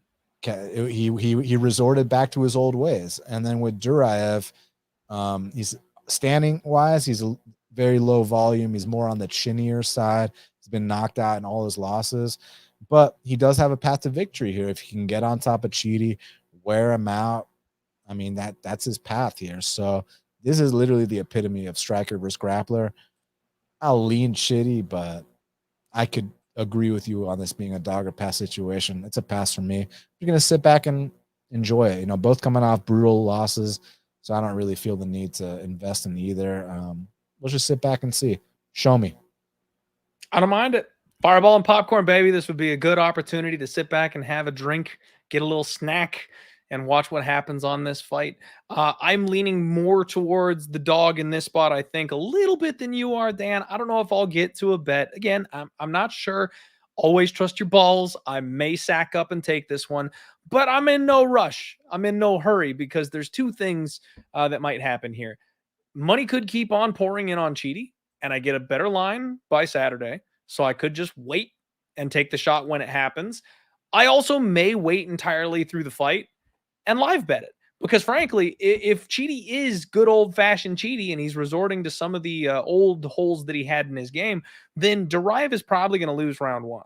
And I will probably be getting a better number on Chidi going into round 2 if he survives it. And I'll be able to see the body language. I'll be able to see, what Duraev looks like in there. I'll be able to see if he's wilting or if Chidi's slowing down. So there's a lot of options here. I'm not sure if I'm going to bet it pre-flop on Saturday, but I might. We'll see what happens. We'll see where this number goes. All right, everybody, let's go. We just got a couple fights left to talk about on tonight's card. Next up, Alex Perez, the hometown boy, taking on Manel Kape. Oh, I talked about Trevin Giles being my nemesis, Dan. And I think Manel Kape might be public enemy number 2. And for a different reason. I feel like I've got such a beat on Manel Kape. Like, I feel like I know him so well. And I've broken his fights down expertly. I just cannot bring home a bag. I can never cash a bet on Manel Kape. I bet on him when he lost the split decision. I bet against him when he landed the flying knee on Ode, which maybe that's how it ends up anyway, but frankly, I felt like was an early stoppage. I had doesn't go the distance. I didn't even bet money line on him. I was like, fine, I've learned my lesson. I'll just bet violence. Doesn't go the distance against the Dvorak. Breaks the guy's shoulder. The doctor even comes into the octagon and checks him out. No, he's okay. Let him fight. Has the man dead to rights, hanging on for dear life against the fence in round 2. Ref doesn't step in and stop it. Manel Kape backs off, takes his foot off the gas, just keeps popping him. And then in round 3 is content to just play with his food. I'm like, I couldn't believe I lost that bet, Dan. That was the icing on the cake that was my 2022 last event of the year. And I thought, you know what, at least I'll get this violence bet. Nope, not going to happen. So I think I just need to swear off betting Manel Kape fights. I really do. The Star Boy is incredibly talented, Dan. He's got that rare knockout power for this weight class. One of the few people who straight up has that crazy knockout power down here. 18-6, 3-fight win streak. I just can't trust his IQ. He plays with his food too much for me, Dan. That's all it comes down to. Fights that he can run away in, he chooses to showboat. He chooses to play. And like I said, it cost me money last time because he just didn't stamp the fight. He'll have a 3-inch reach advantage here in this spot. We all know about the flying knees he throws. We all know about the explosive power punches. We all know that he's a Chuck Liddell counter wrestler. Very strong wrestler. Like Gaethje, just uses it to stay on the feet instead of using it offensively. Underrated sub game, though. I will shout that out here in this spot because I think it does matter a little bit that Alex Perez has 5 losses by submission on his record. Now, Perez is a bit of a quandary. 24-7 and cannot make it to the cage. He struggles on the scale. We've seen that before. He's a guy that's had multiple fights dropped on weigh-in day because he blows the weight. 8 canceled fights in the last 3 years. He's only fought twice, and he's 0-2, both of those by finish. I mean, it's a rough run here for Alex Perez, a guy who we think of as being an elite option here in this weight class, a title challenger. He's only 30 years old, though. He's another one of these guys that is deceptively young. I keep thinking he's towards the end of his career. And maybe he's like early career broken and he is towards the end of his career. But I mean, age-wise, he should still have some good solid years left in him. He's still in his fighting prime. Good boxing, solid power, very physically strong. He's kind of an updated 2.0 version of your classic wrestle boxer. 4 fights in a row now. Have not gotten out of the first round when he's in there. And the wins haven't really aged well, Dan. Formiga, which back in the day was a great win. Formiga was a badass, but he fell off immediately after that loss to Perez and hung it up. Espinoza, cut. De La Rosa, cut. His wife's still working. Torres, cut. Like, it's not a great showing for the guys that he's beating, and then the guys he's losing to are just styling on him. I think this is a Manel Kape, get this guy off my roster spot. They set this one up. They're like, get him to the cage one last time. Manel, please just make him go away. I've got a feeling Perez is very much fighting for his job on Saturday and may go the way of the Taz Mexican Devil if he misses weight because the UFC's not bringing him back if he does it again. I'm going to pick Manel Kape to get the win, because the way Perez has been fighting recently, and because Manel Kape is very close to a title shot at this point in his life, I would think, I'm going to pick doesn't go the distance. Dan, I don't think I can bet it. I don't think I'm allowed to bet Manel Kape fights. But you may see that degenerate sprinkle on a Manel Kape sub prop, because that's the way Alex Perez seems to go. He's tough enough to hang in there when he gets hit with big power shots, but he makes those grappling errors and gives up his back and gives up his neck. I think Manel Kape can choke him out. Whether or not he looks for it, that's really going to be the question, because Manel Kape is a guy that obviously I cannot get into the head of, and I never know the game plan for. So that's the breakdown. Do with it what you will. Talk to me, Dan. What do you see here, and how do you like this fight playing out? I see money in my eyes with Manel Kape here, man. I mean, listen, bro, like, I mean, everything you said is pretty much on point, but I don't think it's just live for a submission, which I'm glad you brought up that he's live for a submission, because Manel Kape actually has been improving his grappling big time. Actually recently got awarded his black belt in jiu-jitsu, and if you watch like his fights back in Japan, that was a big hole in his game. So to see him level up has been great to watch, especially even like in a fight he lost, like against Pantoja. Like, he was attempting takedown attempts on Pantoja, and you saw the way Pantoja walked down Alex Perez with zero care in the world, just went right after him, disrespected him, treated him like he was nobody. If you watch his fight with Manel Kape, he came out against Manel Kape the exact same way, but Manel Kape had the footwork, had the composure. It's just, you know, that was his first fight in the UFC against a top 5 guy, no less. I mean, he came into the UFC as a champion, so they treated him accordingly, gave him Pantoja and Nicolau your first 2 fights. Like, that's like, you know, usually like, you know, well, Conor McGregor's first fight in the UFC was fucking Marcus Brimage. Manel Kape's first fight in the UFC was Alexandre Pantoja. So this guy had to pay his dues, and that's exactly what he's done. And, you know, are you still there, Clint? Because it looks like you're frozen. No, I'm here. Oh, okay, cool. Yeah, you know, you talk about the Dvorak fight, bro. Dvorak's tougher than a $2 steak. I have no idea how he did not go out in that fight, but I think what Manel Kape has showed, and look, I know that there's actually a lot of sharp opinion that I respect on Alex Perez here, but I've never been an Alex Perez guy, man. I mean, does he have skills in terms of being a hammer? Yes, he's got heavy hands, and I actually really respect his Darce and Anaconda series as a jiu-jitsu guy myself. You know, the Darce is my favorite choke, so, you know, I love it, man. But I think that you were talking about how it's just the submissions that get to Alex. Don't forget about what Joseph Benavidez did to him. He did not react. He got knocked out like 3 times in one fight. The ref fucked that up.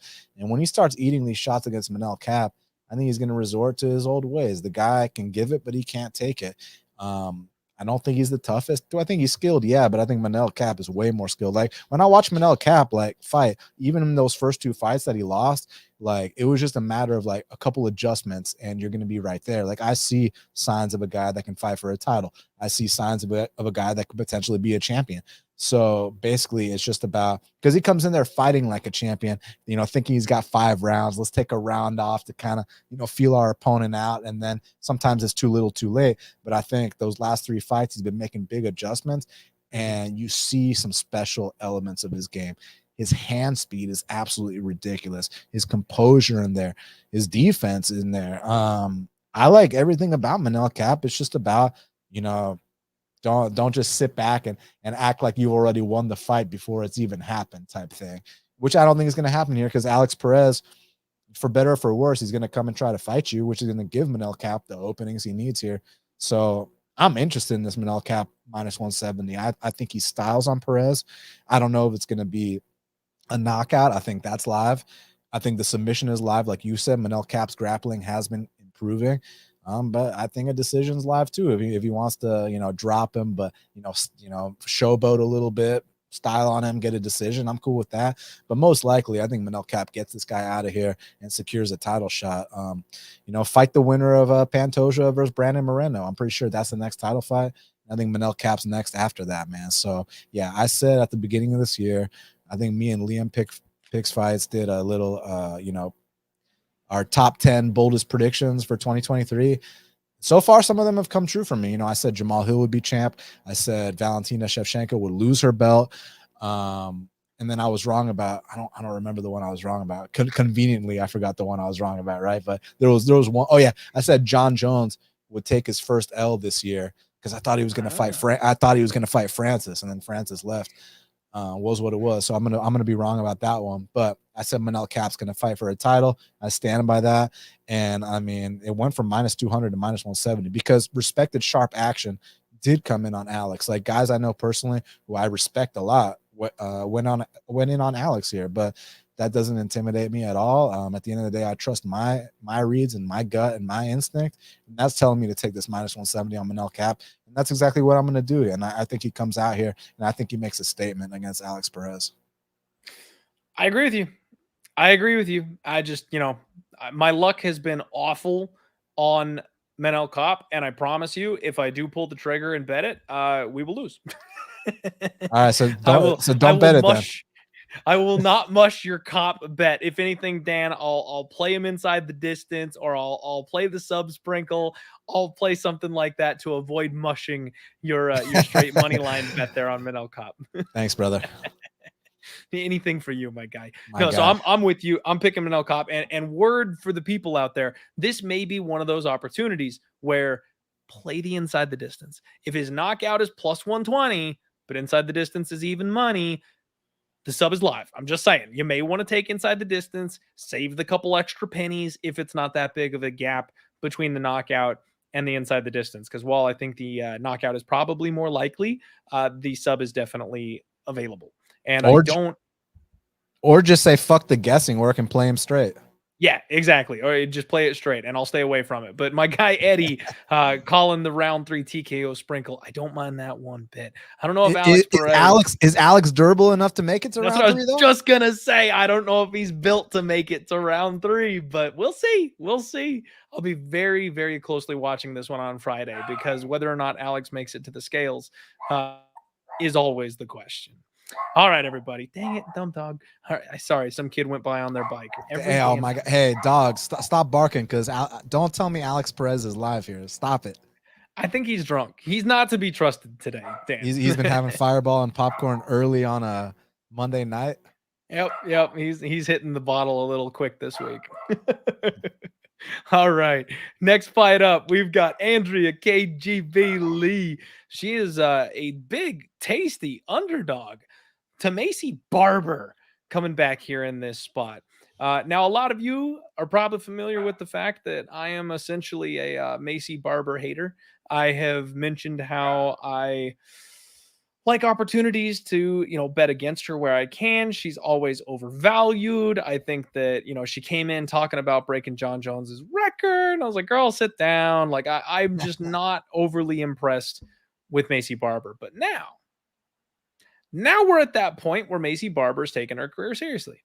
She's training out with, what's left of Team Alpha Male, training under Faber out there, working hard on her wrestling, and her striking is starting to come together. You see her in the Jessica I fight, Dan, and she showed off some new wrinkles. She had some decent kicks, threw up a couple head kicks that nobody saw coming, crazy powerful elbows from the clinch. They're starting to harness that raw physical talent that is Macy Barber. She's only 24 years old still. And it's like almost like an Edmund Shabazian type of situation, right? Where they thought they were just going to run him right up to the title. He got smoked and had to take a step back. That's kind of what happened here with Macy Barber. She got a little too close to the sun, a little too early. They reined her back in.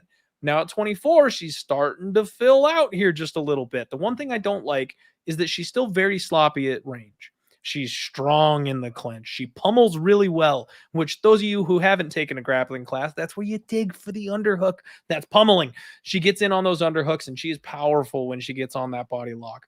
Decent wrestling, strong top position when she's grappling. She can ride that body lock, and like I mentioned, those clinch strikes. She's getting very, very good at striking in the clinch. Andrea KGB Lee, 13-6. She is 34 years old. That's the magic number, by the way. If you go through this card, it's like there's like 9 34-year-olds. It's crazy. She is 2-4 in her last 6. Now, 2 of those losses came by split. So you could argue potentially she could have a better record, 3-3, 4-2, whatever you would have it if you scored those fights differently. But she's an aggressive striker. She controls the range with a hard deep kick right up that middle. She does back up, though. That's kind of my thing. She's always moving backwards. She's always walking backwards. Looks to counter. Hard leg kicks. She's got a real stiff jab. She pieced up Cynthia Calvillo with that jab of hers. She's got decent BJJ. She attacks off of her back, but she's not urgent to get up, Dan. She's not urgent to defend the takedown. She's not urgent to work to the fence and stand up.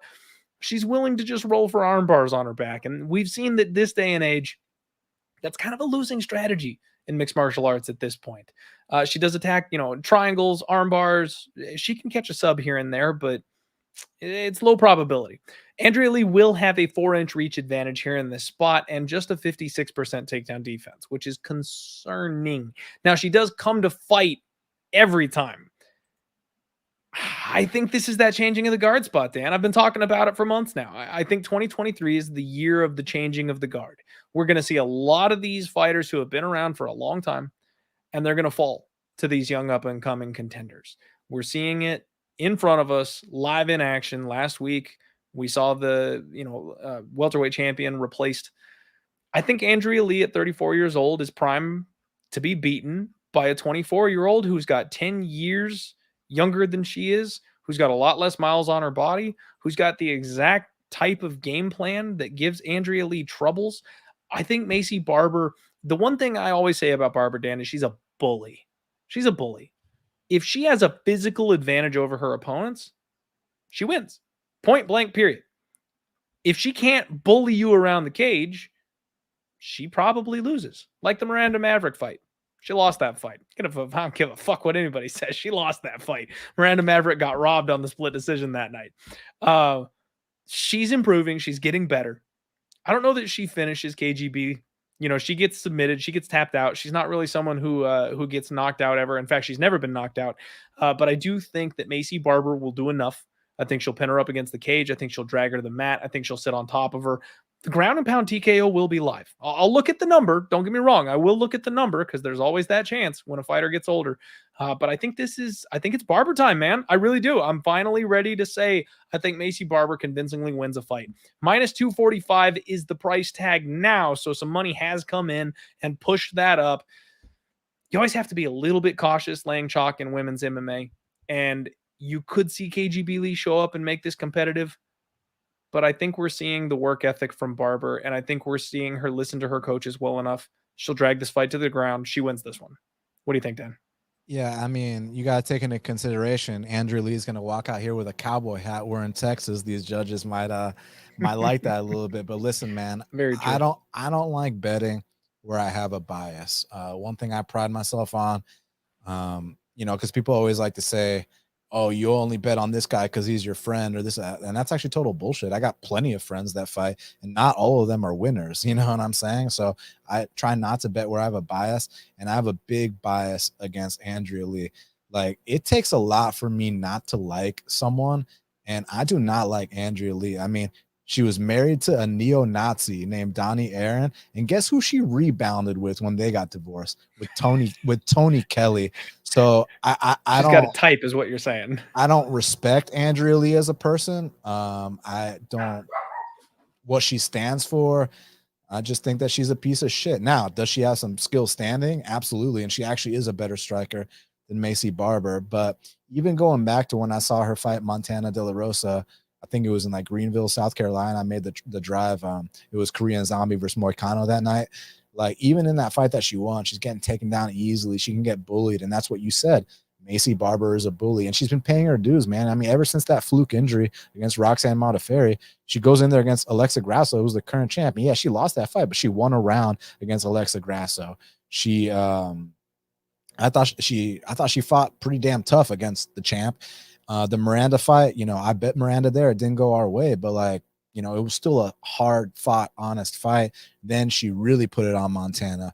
Then she really put it on Jessica I. So at 24 years old, you're going to be seeing these big improvements. And what I like about Maycee Barber is that, man, she throws with heat. She throws with power, especially up in that clinch. Her dirty boxing is some of the best for the division. And if she can kind of just be the more physical fighter here, mixing these takedowns and beat her up in the clinch, I think she's going to win this decision. Just got to watch out for Texas and all that fuckery. Fortunately for me, the line got away from me. It's minus 250 now. I'm not interested at that price. I would be more interested at minus 199 at minus 250. And I'm so biased against Andrea Lee that sometimes your bias can blind you, and I'm not going to put myself in a situation to lose just because I don't like someone. But my pick is Maycee Barber to win this fight and to whoop the Nazi lover. Okay. Now I will say, Dan, I'm pulling up my my little handy odds probability chart. The difference between roughly minus 190 and minus 235 is 65 to 70%. So for those people who are wondering, if Dan's not taking minus 190, he's passing at minus 250. We're talking maybe a 6% probability swing. So if you're capping this fight and you've got a percentage in mind, that's what you're looking at as far as the difference goes. You make your decision if you want to lay that chalk or not. I might find my way to Macy Barber in this fight somehow, some way. I'm not sure if I want to parlay her up, do that, just win two-legger where you try and get two fighters home where the line is just a little wider than you'd like it to be. And shit, I just may sack up and lay it, Dan. I might, because I really think Macy Barber is being put in a position to succeed here on Saturday. I'm rooting for you all the fucking way there. I feel you on that one, man. All right. It is time, ladies and gentlemen. Nate the Train returns on Saturday. UFC San Antonio. Nate Landwehr taking on Austin Lingo. And I got to tell you guys, this is a one and only. I never use clothed photos for fighters. It's always action shots. It's always your preview shot. Show me those abs. I want to see biceps. I want to see the bulging veins. No. Nate the Train gets his suit, Dan. Nate the Train gets his damn suit, because this moment was maybe one of the most epic moments in MMA history when Nate got to stare down on his way in the fight against David Onama. I love that shot. Man, this guy, if you look up weaponized cardio on Urban Dictionary, that's the photo. It's just Nate the Train when you're looking for weaponized cardio. This guy is nonstop forward pressure in your face and just refuses to quit. He gets incredibly aggressive. He gets a little over aggressive, and that's been his undoing a couple times, right? Took a couple flying knees, has a couple knockout losses on his record. But besides that, he is incredibly tough, incredibly durable, fights through everything. You hit this guy with a freaking sledgehammer, he's not going anywhere. Now, he's got a 2-inch reach advantage in this spot, and he's taken on Austin Lingo. 9-1, Fortis MMA prospect, 2-1 in the UFC. Another guy, 3 canceled fights in a row. Just trying to get his ass in the cage. I want to see the improvements. I like Austin Lingo. I want to see what he's done. I want to see what he's capable of. He can't seem to get in there. He is on a 2-fight win streak. And his last fight against Luis Saldana, I'm not sure if I need to credit Lingo or keep cursing Saldana. Saldana definitely took his foot off the gas, but Lingo punched his way back into that one and got the win. You got to give this guy credit for being tough. He's someone who's got that baseline toughness that if you can increase the skill level on top of it, he's going to be dangerous. He's going to be hard for some people to fight because he absolutely will be able to take your punishment and come back and punch you in the mouth. He's fought a rough level of competition, though. Youssef Zalal, who even though we kind of think Youssef is maybe UFC caliber, he's been cut by the organization. Jacob Kilburn, who's fallen off a freaking cliff. That guy's nowhere near UFC caliber anymore. And Luis Saldana, another guy who, like I said, I'm not convinced Saldana's UFC caliber yet. I think he needs some seasoning, and that's why we haven't seen him in a long time. But Lingo does have an 80% takedown defense. Not that he's necessarily going to need that in this fight. But Nate the Train and him are going to bang it out, man. I could see Nate getting sloppy late and maybe taking too big of a shot from power puncher like Austin Lingo and getting put out, because that is the way Lingo tends to fight. He gets stronger the deeper the fight goes, but nobody's outpacing Nate Landwehr. So it's a fight where I'm going to side with the favorite. This is the good version of Fireball and Popcorn, Dan. I'm going to watch this fight, get my drink before it starts, and sit there slack-jawed staring at the TV for the pure violence. I want to see how this fight plays out. Frankly, with the big questions around Lingo, the quick turnaround, him getting rescheduled here for this fight, I'm not sure what to think of him. I don't know if his cardio is going to be good, bad, somewhere in the middle. I'm not sure if he can keep up with Nate. I'm not sure if he hits harder than Nate. There's a lot of questions for me. So I'm picking Nate, but I got to shout out Pig Lord MMA on Twitter. If anybody follows, he had a genius comment today. It got retweeted and it popped across my feed. Nate Landwehr is a guy that you want to back at plus 300, not minus 300. And I was like that's the perfect way to describe Nate Landwehr. I want to back him as a dog. I want plus money on Nate the Train. He will fight for your dollar. I don't want to be laying chalk here. What about you, Dan? What are you doing? Yeah, I mean, how can you not love Nate the Train? I mean, one of my best bets of last year was that plus 275 against David Onama. I put 2 units on that. And like, to Pig Lord's credit, you like to bet him as a dog. I bet him as a dog against Darren Elkins. Shout out to everybody that bet him as a dog against Ludovic Klein. And then I bet Herbert Burns against him in that debut. So, Nate Landwehr is a very experienced kill or be killed type guy. And if you start to slow down on a guy like Nate Landwehr, if you kind of start to show him that you're not quite experienced enough for him, I mean, he will embarrass you. He will tee off on you. And he will. And it's not just on the feet too, man. I mean, like, he will go out there. You saw that nasty choke he had on Ludovic Klein. Was it an anaconda or Darce? Pretty sure it was anaconda, right? Anaconda. Yeah. He's got nasty front chokes, man. He rolls well with those things. This anaconda is disgusting. And when that anaconda locks up, I mean, there's no escape, like my boy Raphael from Soul Calibur used to say. You know what I'm saying, bro? But but the thing with Austin Lingo, man, if you watch his regional scene, he used to one punch knock dudes out cold. Like, he definitely earned his way to the UFC. It's just that once you're at the UFC level, you kind of got to pay your dues a little bit. You got to get some seasoning, which is what he's been doing. So, yeah, I mean, I agree with you in terms of if you're going to bet something, it's most likely a dog or pass situation at odds like this. But for me, I'm just going to sit back and enjoy, a beautiful violence Nate Landwehr versus Austin Lingo fight. This should be incredible. It's just, for minus 300, Nate gets hurt in a lot of fights. Nate is a showman. Nate likes to fight with his hands down. Nate likes to be like Dana in the middle of his fights, and he gets dropped in a lot of fights too. Like, at minus 300, I'm just not interested in going down that path. But 100% one of the fights to watch. And Lingo's a dangerous kid, and only 10 pro fights, you're going to be seeing big leaps. Trains out of Fortis, like you said. So I can't wait. I think it's a fantastic featured bout. And it's a great comment here from Team Blades. 2 weight cuts in 2 weeks could be an issue. That's very true. Keep an eye on those scales, because that is something we see be a problem sometimes with these quick turnarounds with these fighters. Some guys go out and immediately hit the tiramisu as soon as that weight cut is over, and they have a hard time a couple weeks later. We'll see how he does. But I'm in complete agreement with you here, Dan. I want to watch this one play out. I guarantee you guys, I'm not going to have a bet on this fight. If anything, maybe violence, right? Like, maybe we bet the under here. But we've seen Nate go a hard 15, and we've seen Lingo take a ton of shots and hang in there. So I don't know if I even want that. But that would be the only real way I'd be looking to jump into this fight from a financial aspect. All right, co-main event time, everybody. We've got Holly Holm taking on Yana Santos. No longer Kunitskaya. Her and Mr. Maheta signed the paperwork, got the ring. She is Miss Santos from now on. Congratulations. Maybe one of the most awesome power couples I've ever seen. They're both wearing dead animals and shit on their Instagram, taking photo shoots together. You'll love to see it. And Dan, did you know Holly Holm is 41 years old? I sure did. She's 41 years old and still is built like a brick shit house. I mean, I don't think they were talking about Holly when they wrote Brick House, but it applies. And I hope my guy, Billy Briz, is still in the chat, because there you go. I showed off your lady there. You know what, Dan? I'm not sure what it is.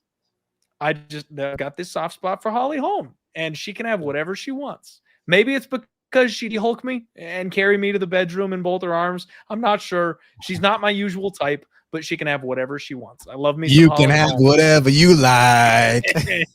Yeah, I was the guy that was serenading her at that London card a couple of years ago. No, so this fight, man, I love Holly Holm. She's been a gambler's dream, really. She's been a money train. It's death taxes and Holly Holm by decision. She is a cage pusher to the max. She slows the pace of the fight down. She forces you to fight her pace, and she'll level change right when you decide to finally sit down on a punch or a kick. That's when she shoots, and she just pins you up against the fence. I mean, she's the ultimate gatekeeper, Dan. And honestly, I am shocked, absolutely flabbergasted, that she lost the split against Ketlin Vieira. If you look back, now I know the thinking melting pot that is MMA Twitter. We're not always right. You know, we can all be collectively wrong sometimes. It happens. But you go back and you look at like MMA decisions. And there was, I think, two MMA outlets that had that fight scored for Vera. Everybody else was on Holly Holm. It was Holly Holm night, man. She won that fight. Ketlen Vera had a 92% takedown defense. And her opponent this weekend, Yana Santos, only has a 50% takedown defense. I think that's a big difference. I think there's a big, big difference in those two numbers. Yana Santos is also coming off of a long layoff due to having a child. And as respectful as humanly possible, the new mom fade is in effect here, Dan, because there's something that happens when you go and you become a new mother. Now, these women who would rip people's heads apart and suck their blood for fun suddenly get a little softer. It's natural. It happens. I'm not attempting to be sexist. It's a thing. Getting that killer instinct back, we've seen it. It takes time. That first fight back just never seems to go well. Don't get me wrong. You've got fighters like Watterson, who's this close to challenging for a title. Like, moms are badass. I'm with moms all day. But I'm never putting my money on a new mom who's coming back for the first time. She's going to have ring rust. She hasn't fought since 2019. She does have a good, hard, heavy kicking game. But frankly, if there's somebody I don't want to trade kicks with, it's probably Holly Holm. She went full Chukagian, with her strikes. She gets aggressive out there, throws spinning back fists with regularity, good elbows on clinch breaks. I do like her clinch game. But she came out crazy aggressive against Aldana and immediately got busted. And she backed off quick. You could see the fire die in her eyes when Aldana cracked her. And that's the big issue here for me, Dan. She got knocked out badly and decided, you know what? I'm going to be a mom now. And I'm not convinced that she's going to come back the same person. If you got Yana Santos from 4 years ago, maybe she does beat 41-year-old Holly Holm. I'm not convinced this version of Yana Santos does, and we don't really even know what version we're getting. She's 3-3 in her last 6. She's got 3 knockout losses, 2 losses by sub, and I think Holly Holm's going to take her down whenever she wants, Dan. I think Holly Holm's going to press her up against the fence. She's going to outmuscle her because we can tell she's got plenty of those still, and she's just going to take this girl down. I don't know if she finishes Yana Santos. I could see it, but I think it's live. I absolutely think Holly Holm is live to get a submission victory over someone who essentially is broken and probably should not have returned. I like Holly Holm in this spot. What about you? You said it was a travesty that Holly Holm, that Ketlen Vieira got the split over Holly Holm. I say it's a travesty that they put Holly Holm versus Ketlen Vieira as a main event over Santiago Ponzinibbio versus Michelle Pereira on the same card. That's absolutely disgusting. She's in the co-main event, Dan. They learned their lesson. No more Holly Holm main events. and Nate Landwehr should have been co-main event. But anyways, I have zero interest in this fight. This is going to be the one where I'm warming up the pizza, I'm walking the dog, I'm heating up the chicken wings.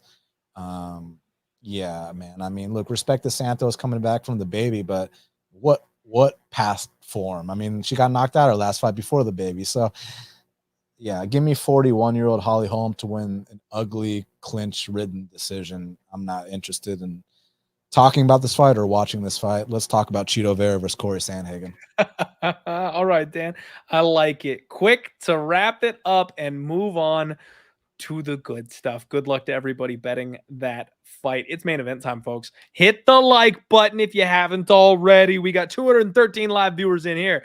Marlon, Chito, Vera taking on Cory Sandhagen, and this is an absolute banger, Dan. Deserving of being a main event here. Chito Vera, you're plus 135 underdog, minus 155 on Cory Sandhagen. And Chito is just one of those guys, man. Chito's a tough son of a bitch. Like, I love this guy. He is a slow starter, and he is the inverse of Merab, Dan. He also is similarly built for 5 rounds. But it's not because he starts fast and puts a pace on you. It's because he takes the first 2 rounds to download your timing and your footwork and your movement, and then he uses that to kill you in the 3rd, 4th, and 5th rounds. We talk all the time about how improbable, how unlikely it is for a fighter to steal rounds and win rounds with big moments, dropping your opponent, rocking them badly. Bro, he got outlanded by over 100 significant strikes against Rob Font. and clearly won that decision. He actually pulled that shit off. We talk about it. It's possible. It doesn't happen. This guy did it. Marlon Chito Vera is a complete badass. And on top of that, he's made out of iron, Dan. He wins the optics no matter what because he does not bleed. Drago does not bleed. Like, he is, I don't think I've ever seen him cut, frankly. Like, Chito comes out of every single fight clean, even if it's a 15-minute banger. He's never the one bleeding at the end of it. Cory Sandhagen is a smooth operator. Good footwork, lanky, long, fast, good head movement, sets traps, throws spinning shit, flying knees. Like, you never know what you're going to get from Cory Sandhagen. He always keeps you guessing. And he's coming off a very impressive win. The cut stoppage against Song Yadong opened that kid up and then bopped it until the doctor finally said enough's enough. Interesting note, though, that he was on an 0-2 skid going into that fight. And on 2 of the 3 judges' scorecards, that fight was 2-2 going into round 5. Dan, that was a very close, very competitive fight. It seems like Cory Sandhagen is the guy who he can't separate himself against the elite. He fights very competitively against the elite, but he just can't quite get over that hump. Aljamain Sterling, TJ Dillashaw, Petr Yan, he lost all those fights. This is a spot where if you like Chito Vera, there's no reason to bet him pre-flop. None whatsoever. He's never winning round 1. You'll get a better price tag on him in round 2 or 3. And I think that's the move if you like the Chito side of things. Cory Sandhagen on the flip side probably wins the first couple of rounds, so you might want to jump on the money line now if you like him. I think the UFC did a good job giving Chito Dom. It was almost kind of a preparation for Cory Sandhagen, another guy who moves very well similarly. See how you do against this guy before we throw you in there with Sandhagen. And he passed that test. Like I said, took him to the 4th round, but he found that knockout shot. I'm not sure he can flatline Sandhagen in the same manner, though. Sandhagen's shown to be very durable throughout his UFC career. No losses by knockout. The one time he was finished was by submission. And I will remind everybody real quick here that Chito Vera actually started as a primary grappler. When this guy made it to the UFC, he was choking people out left and right. That submission prop, the inside the distance prop, that was where it was at early in Chito's career.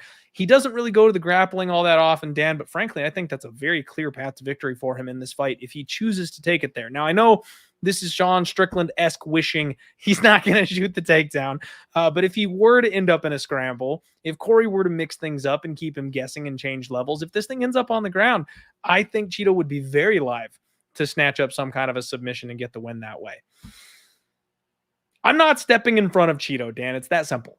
I think Chito is a force of nature. I think this guy is headed to the top, and it doesn't matter how ugly it is. It doesn't matter what it looks like. I think he'll find a way to frickin' win. It's what he does. So I may bet Chito live at some point in this fight, especially if he drops the first couple rounds at a big, juicy, inflated plus number. Maybe you look for the late round sprinkles. Maybe you look inside the distance. Maybe I take the sub prop. I think I'm on the Chito side. But I can understand anybody betting the Sandhagen side because if he can do what Dom Cruz did, but just a little bit better, stay on the outside, mind the range, mind the distance, you're going to have Chito chasing him all night. You're going to have Chito constantly playing catch up, trying to catch this guy, trying to chase him down, and being outlanded by a large number. So I respect and I understand the Cory Sandhagen bets. But I still just think Chito's at some point going to find him. What about you, Dan? How do you like this fight? Yeah, Chito's a guy that defies logic. I mean, like, historically speaking, guys that are kind of lower volume, that take rounds off, that, you know, are finish reliant or big moment reliant. You know, historically speaking, I don't like to bet on those guys, but this is the best one of those guys in the history of the sport. And in addition to that, he's the most improved fighter I've ever seen in my life. Like, go turn on his UFC debut after this. Go turn on his first fucking 5 UFC fights and compare it to his last 5 UFC fights. Like, this guy is just hard work, determination personified. I mean, moving his family from Ecuador, you know, to the States to, you know, pay for his daughter's surgery, and just the determination. He's just a guy that cannot be broken mentally. And I understand the case for Sandhagen, just like I understood the case for Font.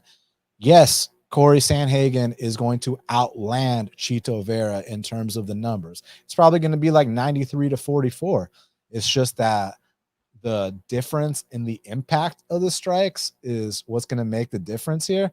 And not only that, I always said once you get Chito Vera to these 5-round fights, that's where he's truly going to shine, because he likes to take that first round off, likes to kind of feel you out. And even in that Dom Cruz fight where he lost like the first 2 rounds, he still landed knockdowns.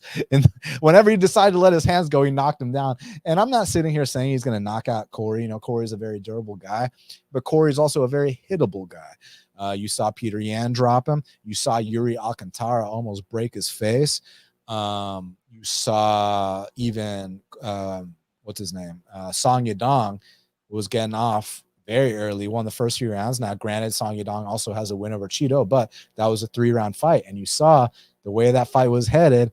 I think it would have been a 4th-round finish for Chito Vera there. And Chito's a guy that like just came into the UFC with, he just had kicks and opportunistic submissions. Now he's been working with Jason Perillo, a guy that's responsible for UFC champions like Bisping, UFC champions like BJ Penn, UFC champions like Chris Cyborg, UFC champions like Luke Rockhold. So like he's training with the right people to improve the weaknesses in his game. And he's a guy that doesn't have an off season. I hear stories about him running 13 miles every day, eating clean year round. He lives the lifestyle, and this is going to be a really tough test because Cory Sandhagen is kind of like an artist out there. At one point I was calling him the volume king. And like I said, oftentimes I always take the guy with the higher volume. It's just that like, dude, Rob Font outstruck him by over 100 strikes, and Chito still clearly won the decision because he, like, again, I don't like being reliant on guys that have to get a finish or have to have big moments, but this is the best finish reliant, big moment reliant guy in the history of the sport. And I think he's going to continue on his ways. He just has this calm swag about him. And I think that, you know, listen, I always said this, Chito fights don't really start until the 3rd round.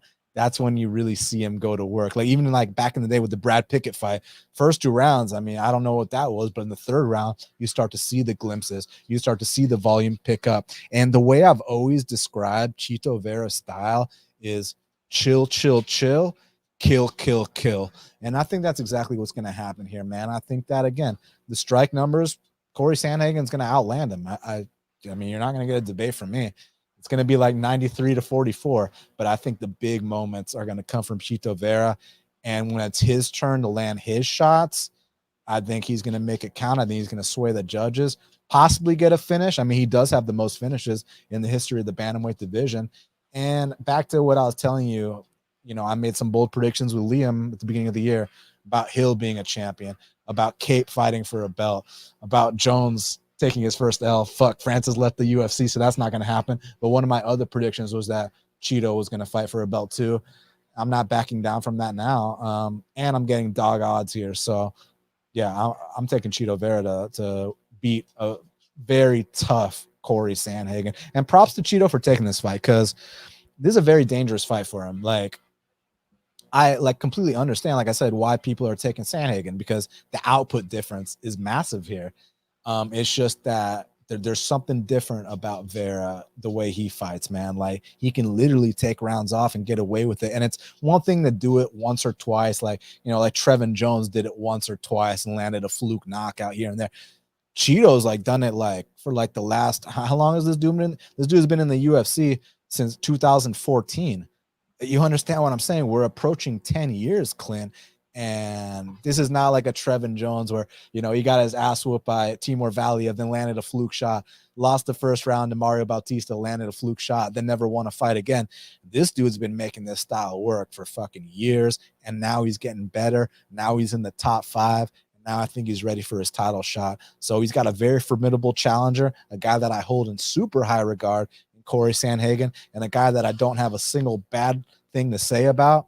But I just think it's Chito Vera's time. And I think when he lands his shots, the impact is going to be significantly different. So for that reason, I got to go with the dog odds on Marlon Chito Vera here to win this fight and cement his title shot.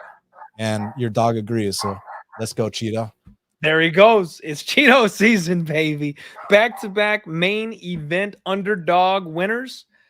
And I'm with you, Dan. I think we're calling another one here today. I think we see Cheeto get his hand raised on Saturday, one way or the other. I'm not going to say by hook or by crook because he's a straight arrow. He's not going to cheat to get it done. I absolutely think whether it's finish, decision, winning the moments, I do think Cheeto gets his hand raised on Saturday. I hate to say it, man. Cory Sandhagen, he seems like the measuring stick of the division. You know what I mean? He's incredibly talented. He's a guy that will compete with the champions. No disrespect.